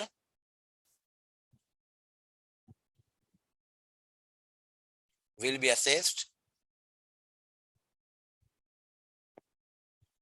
with reference to finance act 2020। इसी तरीके से करंट ईयर की भी कहानी होगी कि अगर जो है वो हबीब बैंक ये कहे कि भाई 31 दिसंबर 2023 पे हमारा जो साल क्लोज होगा उसमें सिर्फ नए यानी कि 6 महीने जो है वो नए फाइनेंस एक्ट के हैं, बाकी 6 महीने तो पुराने के थे। नहीं नहीं, 6 महीने पुराने के थे, 6 महीने नए के थे, ये नहीं होगा। For whole of the 12 years आपको जो है वो नया फाइनेंस एक्ट फॉलो करना है। अच्छा, फिर इसके बाद एक्सटेंट। ये जो हो गए दो चीजें, शॉर्ट टाइटल हो गया, कमेंसमेंट हो गई, अब एक्सटेंड की बात। इसकी दायरा कार कहां तक होगी? होल पाकिस्तान। अच्छा, अब जो पाकिस्तान की डेफिनेशन है कॉन्स्टिट्यूशन के अंदर, उसमें ये है कि आजाद जम्मू एंड कश्मीर और इसके साथ साथ गिलगित बल्तिस्तान भी है। Azad Jammu and Kashmir and Gilgit Baltistan. Azad Jammu and Kashmir and Gilgit Baltistan जो है हमारे कॉन्स्टिट्यूशन के रूल से पाकिस्तान का पार्ट नहीं है for enforcement of law. No doubt वो हमारी एडमिनिस्ट्रेटिव अथॉरिटी है, हमारी पुलिस फौज वो सब उसको संभालती है। हमारी जो है वो पॉलिटिकल पार्टीज जो है वो वहाँ के इलेक्शन को इन्फ्लुएंस भी करती हैं, अपने बंदे वहाँ पे उतारती हैं, मगर एक बहरहाल लॉ की अप्लीकेबिलिटी के लिए हम वहाँ पे इंटरफेरेंस नहीं कर सकते। वहाँ की असेंबलीज डिफरेंट है, वो अपने अपने हिसाब से अपने अपने लॉज बनाती हैं। तो आजाद जम्मू एंड कश्मीर और जो है वो गिलगित बल्तिस्तान के अंदर अगर आपको इनकम टैक्स लॉ अप्लाई करना होगा तो आपको वहां पे थोड़ी सी और जानकारी करनी होगी देन आर क्लासेस। जो क्लासेस में हम पढ़ रहे हैं, हम वो लॉ पढ़ रहे हैं जो कि पाकिस्तान में अप्लीकेबल है। पाकिस्तान में अप्लीकेबल लॉ का मतलब क्या? Income tax ordinance 2001। Azad Jammu and Kashmir में और गिलगित बल्तिस्तान में उन्होंने हमारे ही लॉ को कॉपी पेस्ट किया हुआ है, तो मोर और लेस तो बातें वही मिलेंगी, मगर ऑफिशियल बहरहाल इसकी डिक्लेरेशन ऐसी होगी कि उनका अलग से जो है वो कानून है। अच्छा, मजीद ये बात कि ये अर्स्टवाइल का मतलब होता है फॉर्मर। पुराने जो है वो एक फाटा और पाटा के इलाके होते थे। ये जो है वो बहरहाल अब पाकिस्तान की ज्यूरिडिक्शन में शामिल हो गए हैं और इनको कहा जाता है कि 25th amendment of the constitution के तहत हमारे पाकिस्तान का पार्ट बन गए। कुछ इलाके इसके अंदर जो है वो फेडरली एडमिनिस्ट्रेटेड ट्राइबल एरियाज बनता है फाटा, और प्रोविंशियल एडमिनिस्ट्रेटेड ट्राइबल एरिया बनता है पाटा। तो ये ट्राइबल एरियाज जो है वो मिला जुला के, चाहे वो फेडरल एडमिनिस्ट्रेटेड हो या प्रोविंशियल एडमिनिस्ट्रेटेड हो, ये ट्राइबल एरियाज जो है वो पहले ये भी गिलगित बल्तिस्तान और आजाद जम्मू एंड कश्मीर के तरीके से होते थे। मगर 28 मई 2018 पे हमारे कॉन्स्टिट्यूशन में अमेंडमेंट आई और उस अमेंडमेंट की रूल से ये जो है वो अब खैबर पख्तूनख्वा और बलूचिस्तान का पार्ट बन गए हैं। मगर ये के बहरहाल वहां के लोगों ने इस बात को बिल्कुल सिरे से मानने से इनकार कर दिया है कि अगर जो है वो आप हमारे ऊपर टैक्स वैक्स लगाना चाहेंगे, ठीक है, आपको कोई मसलियत थी, कोई मसला था जिसकी वजह से आप हमें पाकिस्तान का पार्ट अपने कॉन्स्टिट्यूशन में डिक्लेयर करना चाहते हैं, तो ठीक है, मगर हम टैक्स नहीं देंगे। वहां के लोगों ने सराहतन ये मना कर दिया है, और इसके ऊपर उन्होंने माजी में हड़तालें वगैरह भी की हुई थी, जिससे बहुत बड़ी डिस्टर्बेंस क्रिएट हो गई थी। और मजीद ये कि अभी भी जो बजट आया है, उस बजट के अंदर भी 12 उनकी ठीक ठाक जो है वो इन्फ्लुएंस एक्सरसाइज हुई है। हालांकि आईएमएफ इसके ऊपर बहुत नाराज है, आपको न्यूज़पेपर में ये सारी बातें मिल जाएंगी जो मैं कह रहा हूं। मगर ये कि बहरहाल इनकी जो है वो बहरहाल इस बजट में भी बहुत जो है वो दादरसी की गई है। वो दादरसी क्या की गई है वो मैं समझाना चाह रहा हूँ। Although they are now part of Pakistan, यानी खैबर पख्तूनख्वा के अंदर हैं या बलूचिस्तान के अंदर हैं, कौन, ये ट्राइबल एरियाज, मगर क्लोज नंबर 145 ए में लिखा हुआ है कि इनके ऊपर टैक्सेशन नहीं होगा। कैसे जो वो नहीं होगा, इनकी एग्जेम्पशन माफ है। कहां पे, कौन से क्लोज 145 है, पार्ट 1 सेकंड स्केड्यूल। जब पार्ट 1 सेकंड स्केड्यूल में कोई बात हुई तो इसका तो मतलब ये हुआ कि बहरहाल ये जो है वो एग्जेम्पशन की बात हो रही है। Any income which is not chargeable to tax prior to the commencement of the 25 amendment act, यानी जब ये फाटा व पाटा के तौर पे अलग अलग ऑपरेट हो रहे थे, उस वक्त वहां पे कोई बंदा था, वहीं पे इंडिविजुअल डोमिसाइल था, या कोई कंपनी और एसोसिएशन ऑफ पर्सन वहां पे जो है वो काम कर रही थी ट्राइबल एरियाज में, तो उनको जो है वो हम आइंदा के लिए भी, मगर ये बात जो है वो वजाहत इन्होंने कर दी है कि ये पहले से वहां पे एग्जिस्ट करते थे। कब एग्जिस्ट करते थे, जब ये पाकिस्तान का पार्ट डिक्लेयर हुआ है। नई कंपनियां वहां पे बनेगी, नए पर्सन वहां पे रेजिडेंट होंगे, उनके लिए नहीं है। जो पुराने लोग थे उनकी पहले नॉन टैक्सेबिलिटी होती थी, अब उनकी जो है वो एग्जेम्पशन रहेगी। कब तक रहेगी, ये 30 जून 2023 तक रहेगी। मगर ये कि इस बजट के अंदर ये मैंने यहाँ पे लिखा हुआ है, the exemption is extended to 30 June 2024। बहुत बड़ा प्रेशर था आईएमएफ का कि इसको एग्जेम्पशन को खत्म करें, फाटा और पाटा को जो है वो टैक्स करें, वहां के लोगों को टैक्स करें, मगर ये बहरहाल उनका प्रेशर जो है वो फिर चल गया। और शहबाज शरीफ या बहरहाल उनकी टीम ने ऐसे ही एक्सप्लेन किया कि बहुत सारे फसादात हो जाएंगे और हम जो है वो वैसे ही मुश्किलात में फंसे हुए हैं, हम इन फसादात को एडमिनिस्ट्रेटिवली हैंडल नहीं कर पाएंगे। ये एग्जेम्पशन 1 साल के लिए मजीद चली गई। यानी अगर आप आज इस ऑर्डिनेंस, इस वाले क्लॉज को ऑर्डिनेंस में निकाल के देखोगे, जो सॉफ्ट कॉपी मैंने दी है उसके अंदर भी देखोगे, तो ये डेट आपको 30 जून 2023 की बजाय 30 जून 2024 नजर आएगी। अच्छा, फिर इसी से एक पैरेलल प्रोविजन है। वो पैरेलल प्रोविजन ये है कि जो 109 पार्ट 4, 109 ए पार्ट 4 सेकंड स्केड्यूल में लिखा हुआ है। अच्छा, ये 109 ए भी है, और इसके अलावा सरप्राइजिंगली यही बात जो 109 ए में लिखी हुई है वो 110 में दोबारा लिख दी है उन्होंने। यानी एक ही चीज दो मर्तबा लिख दी है। क्लोज नंबर 109 ए में भी है, 110 में भी है। कौन से वाले क्लोज में, पार्ट 4 सेकंड स्केड्यूल में। पार्ट 4 सेकंड स्केड्यूल अभी मैंने आपको बताया कि ये वो चीज होती है जिसके थ्रू जो है वो किसी पर्टिकुलर प्रोविजन को पर्टिकुलर शख्स या पर्टिकुलर इनकम के लिए वेव्ड ऑफ किया जाता है। तो उसमें क्या लिखा हुआ है कि लॉ में जो विथहोल्डिंग टैक्सेस के कलेक्शन और डिडक्शन के सेक्शंस हैं, वो सारे के सारे अप्लाई नहीं होंगे जब आप जो है वो उन लोगों से डील कर रहे होते हो जो कि फाटा और पाटा से मुतालिक हैं। Furthermore, the deduction or collection of withholding tax under the ordinance also made inapplicable to above persons through clause 109A part 1 second schedule। जैसे मैं आपको बताऊं, वापडा और कराची इलेक्ट्रिक जब हमें इलेक्ट्रिसिटी का बिल भेजते हैं तो वो इसके ऊपर एक विथहोल्डिंग टैक्स लगाते हैं। सुई गैस जो है वो जब हमें ये जो टेलीफोन कंपनी है, ये बहरहाल जो है वो हमें एक विथहोल्डिंग टैक्स लगाती है।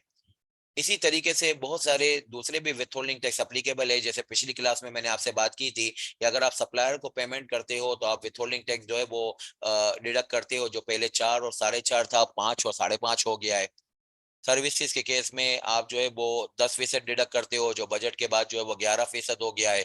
तो फाटा और पाटा का अगर जो है वो शख्स हुआ तो वापडा जो है वो फाटा और पाटा के अंदर इलेक्ट्रिसिटी सप्लाई कर रहा है। वापडा जब जो है वो इलेक्ट्रिसिटी सप्लाई करता है फाटा और पाटा के लोगों को और उनको इलेक्ट्रिसिटी का बिल जारी करता है, तो उसके ऊपर विथहोल्डिंग टैक्स नहीं लगाता। क्यों नहीं लगाता, क्लोज नंबर 109 ए में कहा गया है कि आप फाटा और पाटा के लोगों का विथहोल्डिंग टैक्स कलेक्ट ना कीजिएगा, डिडक्ट ना कीजिएगा, क्योंकि विथहोल्डिंग टैक्सेस की अक्सर और बेशतर नेचर ये होती है कि साल के आखिर में लाइबिलिटी से ये एडजस्ट होते हैं। अब अगर आप उसका विथहोल्डिंग टैक्स कलेक्ट और इकट्ठा करेंगे तो होगा क्या कि उनका तो फिर जो है वो साल के आखिर में लाइबिलिटी है ही नहीं। वो तो आपने अभी पढ़ा कि 30 जून 2024 तक उनकी एग्जाम्पशन है, तो what they will do about their withholding tax, तो अननेसेसरी है कि उनका एक्सपेंस हो जाएगा, बिकॉज ऑफ द रीजन जो है वो दे आर प्रोवाइडिंग कि उनकी टैक्सेबिलिटी भी माफ है और उनकी जो है वो विथहोल्डिंग भी माफ है, किसी भी दर्जे का विथहोल्डिंग हो वो बहरहाल उनका माफ है, बिकॉज ऑफ द रीजन कि उनकी टैक्सेबिलिटी माफ है। विथहोल्डिंग माफ होने की रीजन क्या होगी? उनकी टैक्सेबिलिटी माफ है।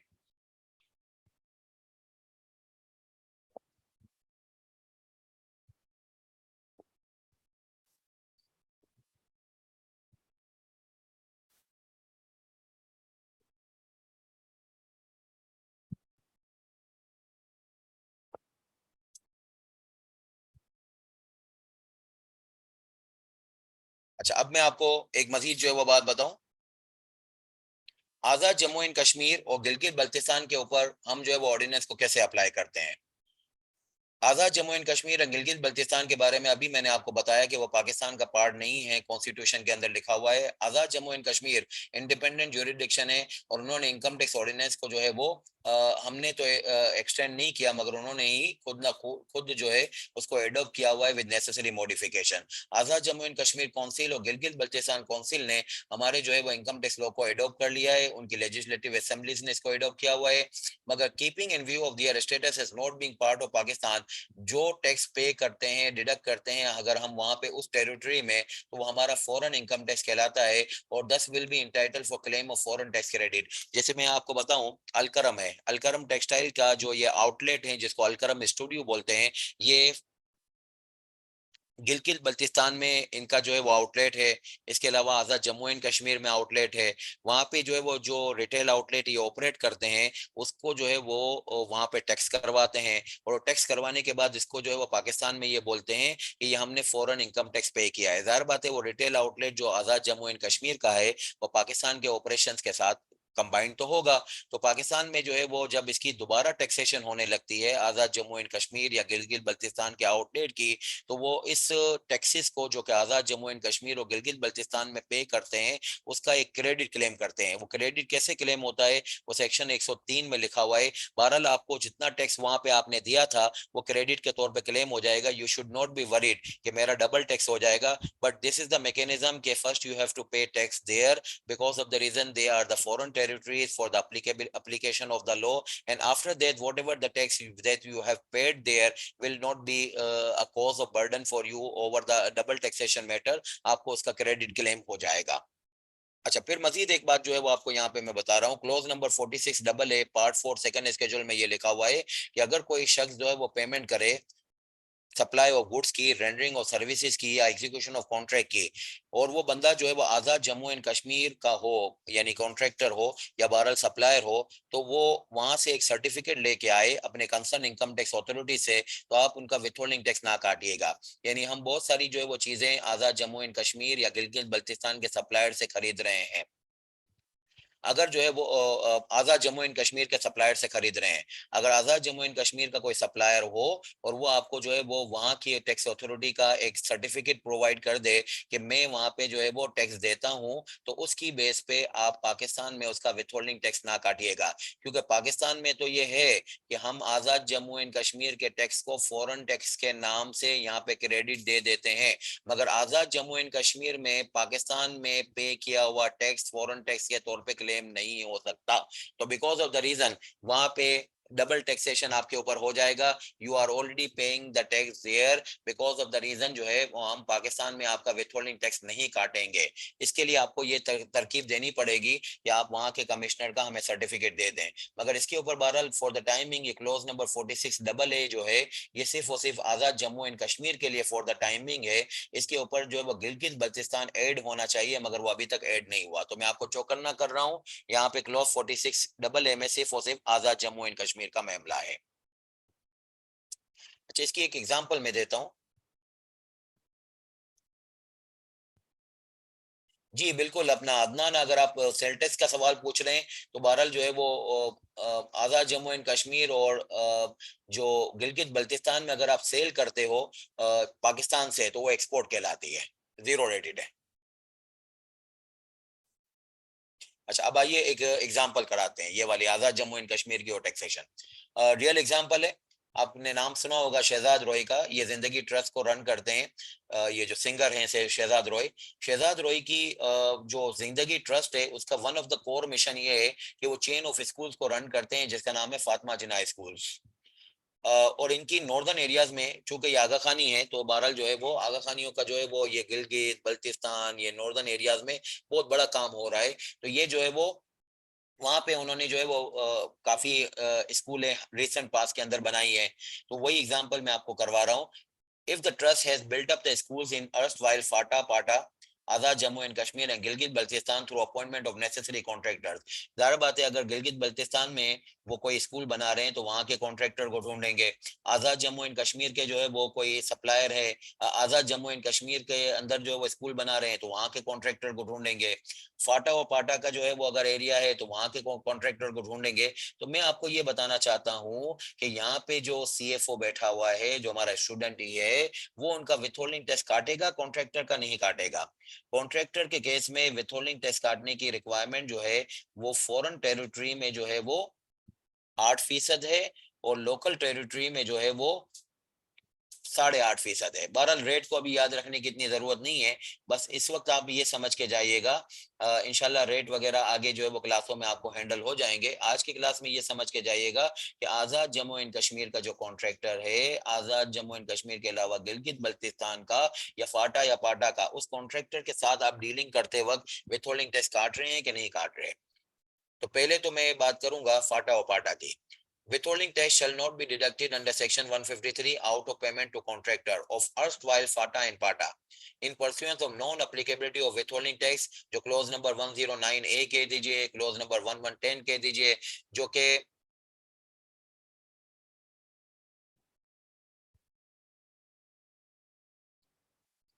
pursuant to contractor in pursuance of non-applicability of withholding tax under clause, ये वाली बात जो है वो अब खत्म हो गई ना बजट में,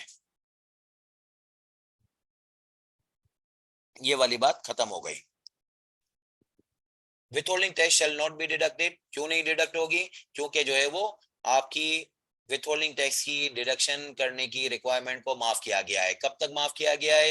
ये 30 जून 2024 तक माफ किया गया है। पहले ये खत्म हो रहा था 30 जून 2023 पे, अब इसको एक्सटेंड कर दिया गया है। इसी तरीके से विथहोल्डिंग टैक्स जो है वो जब आजाद जम्मू एंड कश्मीर का कोई कॉन्ट्रैक्टर होगा तो उसमें भी जो है वो आप 46AA के तहत विथहोल्डिंग टैक्स ना काटिएगा, मगर उस केस में उस कॉन्ट्रैक्टर को कहिएगा कि तुम अपनी टैक्स अथॉरिटीज से जो है वो सर्टिफिकेट लेके आओ कि तुम आजाद जम्मू एंड कश्मीर में ये कॉन्ट्रैक्ट की इनकम के ऊपर टैक्स दोगे। विथहोल्डिंग टैक्स जो है वो तीसरे वाली गिलगित बल्तिस्तान, गिलगित बल्तिस्तान में ना जो है वो आपको ये वाला यानी कि क्लोज 46AA का सहारा है, ना जो है वो आपको गिलगित बल्तिस्तान में जो है ये 109A पार्ट 4 सेकंड स्केड्यूल का सहारा है। ये तो फाटा और पाटा से मुतालिक है। 46AA Azad Jammu and Kashmir से मुतालिक है। तो अब गिलगित बल्तिस्तान में जो आप ये स्कूल बना रहे हो तो उसका क्या करेंगे? तो उसके ऊपर जो है वो आप विथहोल्डिंग टैक्स काटेंगे। हालांकि वो फॉरेन टेरिटरी है, और फॉरेन टेरिटरी के लिए कॉन्ट्रैक्टर, फॉरेन टेरिटरी का कॉन्ट्रैक्टर हो, उसके लिए सेक्शन 152 में लिखा हुआ है कि जो विथहोल्डिंग टैक्स होगा वो 8% का डिडक्ट करेंगे। बजट से पहले जो है वो ये 7% था, बजट से बढ़ा के ये जो है वो फाइनेंस एक्ट 2023 में आपको ये 8% कर दिया गया है। हमारे नोट्स के अंदर आपको जो है वो ये अमेंडमेंट्स वगैरह जो होंगी, जो सिग्निफिकेंट अमेंडमेंट्स होंगी, वो ये फुट नोट की शक्ल में आपको मिल जाया करेंगी। तो ये जो है वो बहरहाल फुट नोट की शक्ल में मैंने ऐड कर दिया है कि आपसे पिछली वाली अटेम्प्ट वाले बच्चे इसको 7% पढ़ते थे, आपके लिए ये 8% हो गया। तो ये फॉरेन टेरिटरीज के सप्लायर्स और कॉन्ट्रैक्टर्स के साथ डील करने का एक बेस्ट इलस्ट्रेशन है कि आप किस तरीके से हैंडल करेंगे। फाटा और पाटा से डील करने वाले मामला ऐसे कि विथहोल्डिंग टैक्स नहीं डिडक्ट होना चाहिए। आजाद जम्मू एंड कश्मीर के भाई सर्टिफिकेट लेके आइए, और जो है वो अगर गिलगित बल्तिस्तान तो उसमें ना सर्टिफिकेट का मामला बन सकता है ना फाटा और पाटा वाला मामला बन सकता है। तो फिर वहां पे क्या होगा? वहां पे तो फिर विथहोल्डिंग टैक्स काटना पड़ेगा, वो काटना पड़ेगा जो फॉरेन टेरिटरीज के सप्लायर और जो है वो कॉन्ट्रैक्टर्स के लिए एप्लीकेबल होता है। फॉरेन टेरिटरी के कॉन्ट्रैक्टर्स के लिए जो है वो 152 की रो से 8% का टैक्स है, ये टैक्स डिडक्ट करके उसको पेमेंट कीजिएगा। अच्छा, अब चूंकि आजाद जम्मू एंड कश्मीर की बातें आपसे कर रहे हैं, तो इसके साथ साथ मैं एक सेक्शन 146 को जो है वो लिंक करना चाहता हूँ, वो जरा देखिएगा क्या चीज है।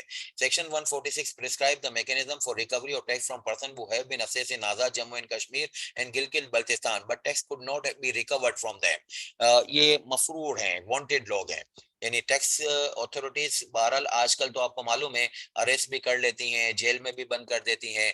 तो सेक्शन नंबर 146 एक ऐसी सिचुएशन को डिस्कस कर रहा है कि अगर जो है वो गिलगित बल्तिस्तान और आजाद जम्मू एंड कश्मीर जो कि बहरहाल पाकिस्तान के अंदर ही लोकेटेड हैं ज्योग्राफिकली, मगर टैक्स लॉ के हिसाब से वो फॉरेन टेरिटरी है, बगैर वीजे के बंदा वहां से हमारे यहाँ पे आ सकता है, कराची में आ सकता है, लाहौर में चला जाए। तो आजाद जम्मू एंड कश्मीर और गिलगित बल्तिस्तान की अथॉरिटीज ने किसी के ऊपर फॉर एग्जाम्पल वहां पे रेड किया, यानी कि जो है वो छापा मारा कि भाई टैक्स की रिकवरी करें, और वो वहां से फरार होकर पाकिस्तान में आ गए, तो क्या पाकिस्तान की अथॉरिटी उनको कोई सपोर्ट करेगी?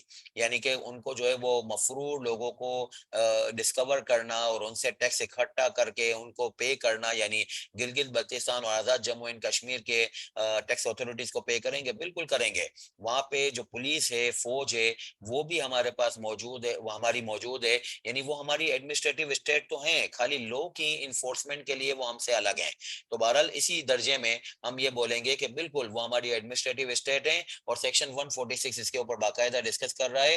Under this section where any person assessed to tax for any tax year under the law relating to income tax in Azad Jammu and Kashmir and Gilgit Baltistan has failed to tax the tax, and the income tax authorities of Azad Jammu and Kashmir और Gilgit Baltistan cannot recover the tax। तो person का residence अगर पाकिस्तान में हो और person has no movable और immovable property in Azad Jammu and Kashmir और Gilgit Baltistan, deputy commissioner in Azad Jammu and Kashmir, यानी उसके पास ना आजाद जम्मू एंड कश्मीर और गिलगित बल्तिस्तान में कोई एसेट भी नहीं है, और वो पाकिस्तान में रह रहा है। तो अब वरना अगर वो पाकिस्तान में रहता और उसके एसेट वहां पे होते, तो आजाद जम्मू एंड कश्मीर की अथॉरिटीज जो है वो एसेट से बेच के पैसे वसूल कर लेते।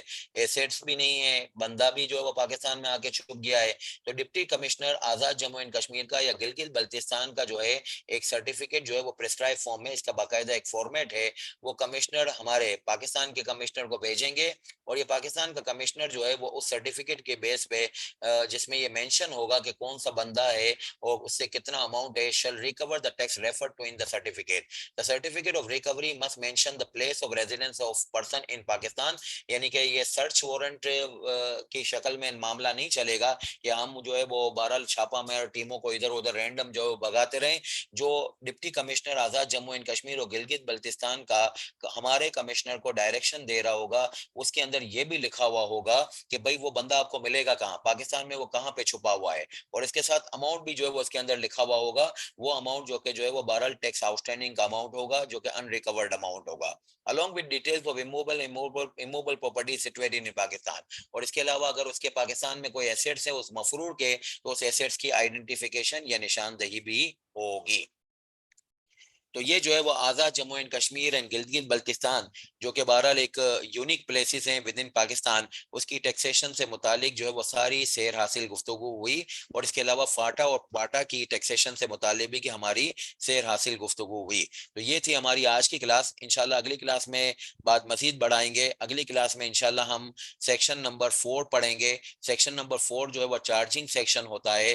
चार्जिंग सेक्शन किसी भी लॉ के अंदर जिसमें रेवेन्यू या कलेक्शन की जाती है गवर्नमेंट के लिए, इस हैसियत के लिए इंट्रोड्यूस किया जाता है कि चार्जिंग सेक्शन ही बेसिकली वो सेक्शन होता है जिसके गिर्द पूरा लॉ घूमता है। पूरा लॉ जो है वो चार्जिंग सेक्शन को ही फिर खोल खोल के बयान करता है कि भाई टैक्स की कैलकुलेशन कैसे होगी, टैक्स की प्रेजेंटेशन कैसे होगी। आप इफेक्टिवली ये समझ लीजिए कि चार्जिंग सेक्शन एक लेआउट बता देता है, और इस लेआउट के अंदर नंबर्स को फिलअप करना वो सारे ऑर्डिनेंस का पढ़ने का मकसद होता है। तो ये थी हमारी आज की क्लास। इससे मुतालिक किसी का कोई सवाल हो तो पूछ लें।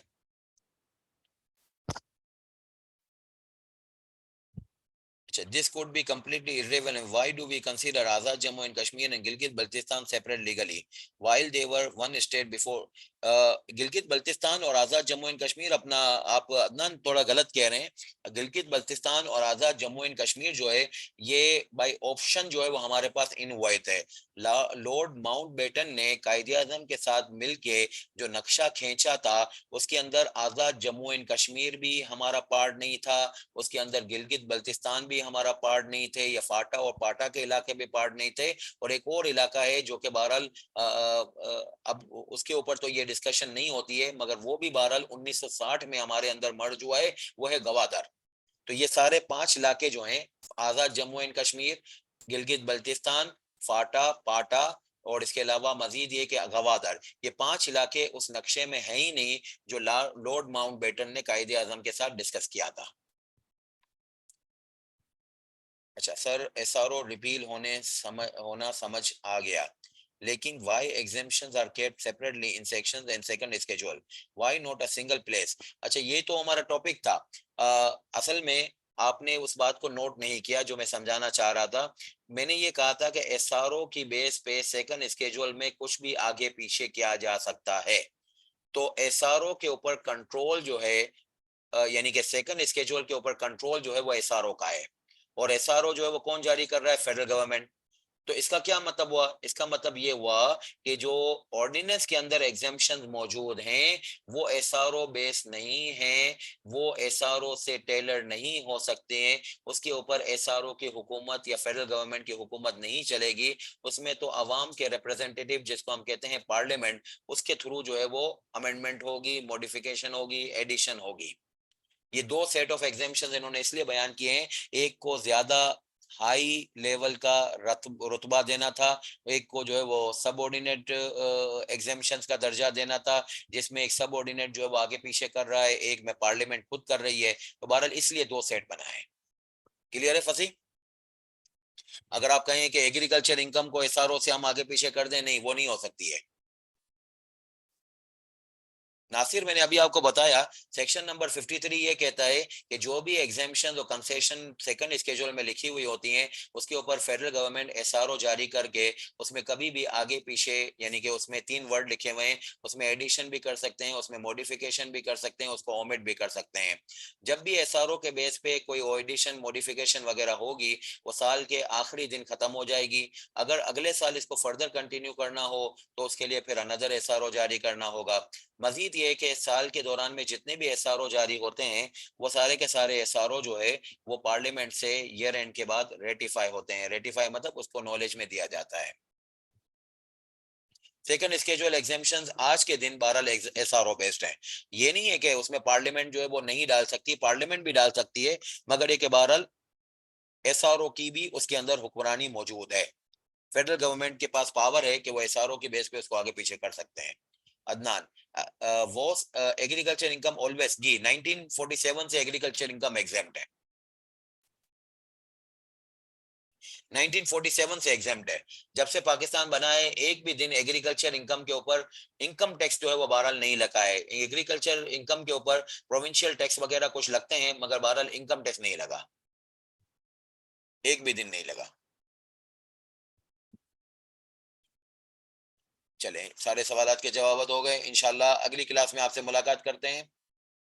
अच्छा, ये एक और सवाल आ गया, Azad Jammu and Kashmir and Gilgit Baltistan tax applicability किस सेक्शन रूल एसआरओ में मेंशन है अदर देन सेकंड स्केड्यूल? ये आजाद जम्मू एंड कश्मीर एंड गिलगित बल्तिस्तान तो मैंने आपको बताया ना कि ये तो हमारे लॉ का पार्ट ही नहीं है।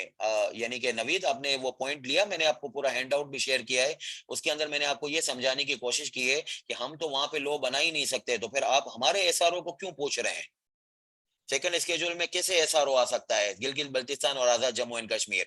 आजाद जम्मू एंड कश्मीर और गिलगित बल्तिस्तान बिल्कुल ऐसा ही है कि जैसे कि आप मुझे ये बोलें कि दुबई में जो टैक्सेशन लग रहा है वो हमारे कौन से एसआरओ के थ्रू लग रहा है, तो भाई दुबई का टैक्सेशन हमारे एसआरओ के थ्रू क्यों लगेगा?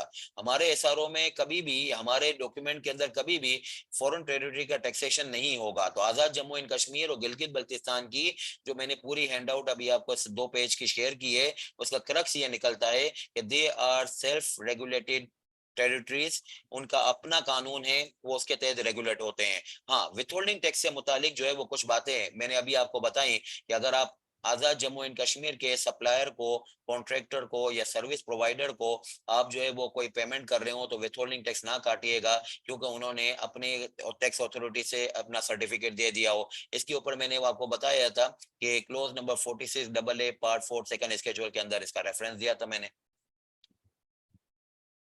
ठीक है नवीद, ये हैंडआउट में ये रेफरेंस दिया हुआ है विथहोल्डिंग का, तो ये ना ये वाला 46AA पार्ट 4 सेकंड स्केड्यूल। चले इंशाल्लाह अगली क्लास में मुलाकात करते हैं। गालबन मंडे को हमारी क्लास है, इंशाल्लाह मंडे को मुलाकात करते हैं इंशाल्लाह। चार्जिंग सेक्शन यानी कि ये हमारा प्लेटफॉर्म तैयार हो गया, अब हम जो है वो प्रैक्टिकल एरियाज के ऊपर इंशाल्लाह मंडे को मूव करते हैं। अल्लाह हाफिज।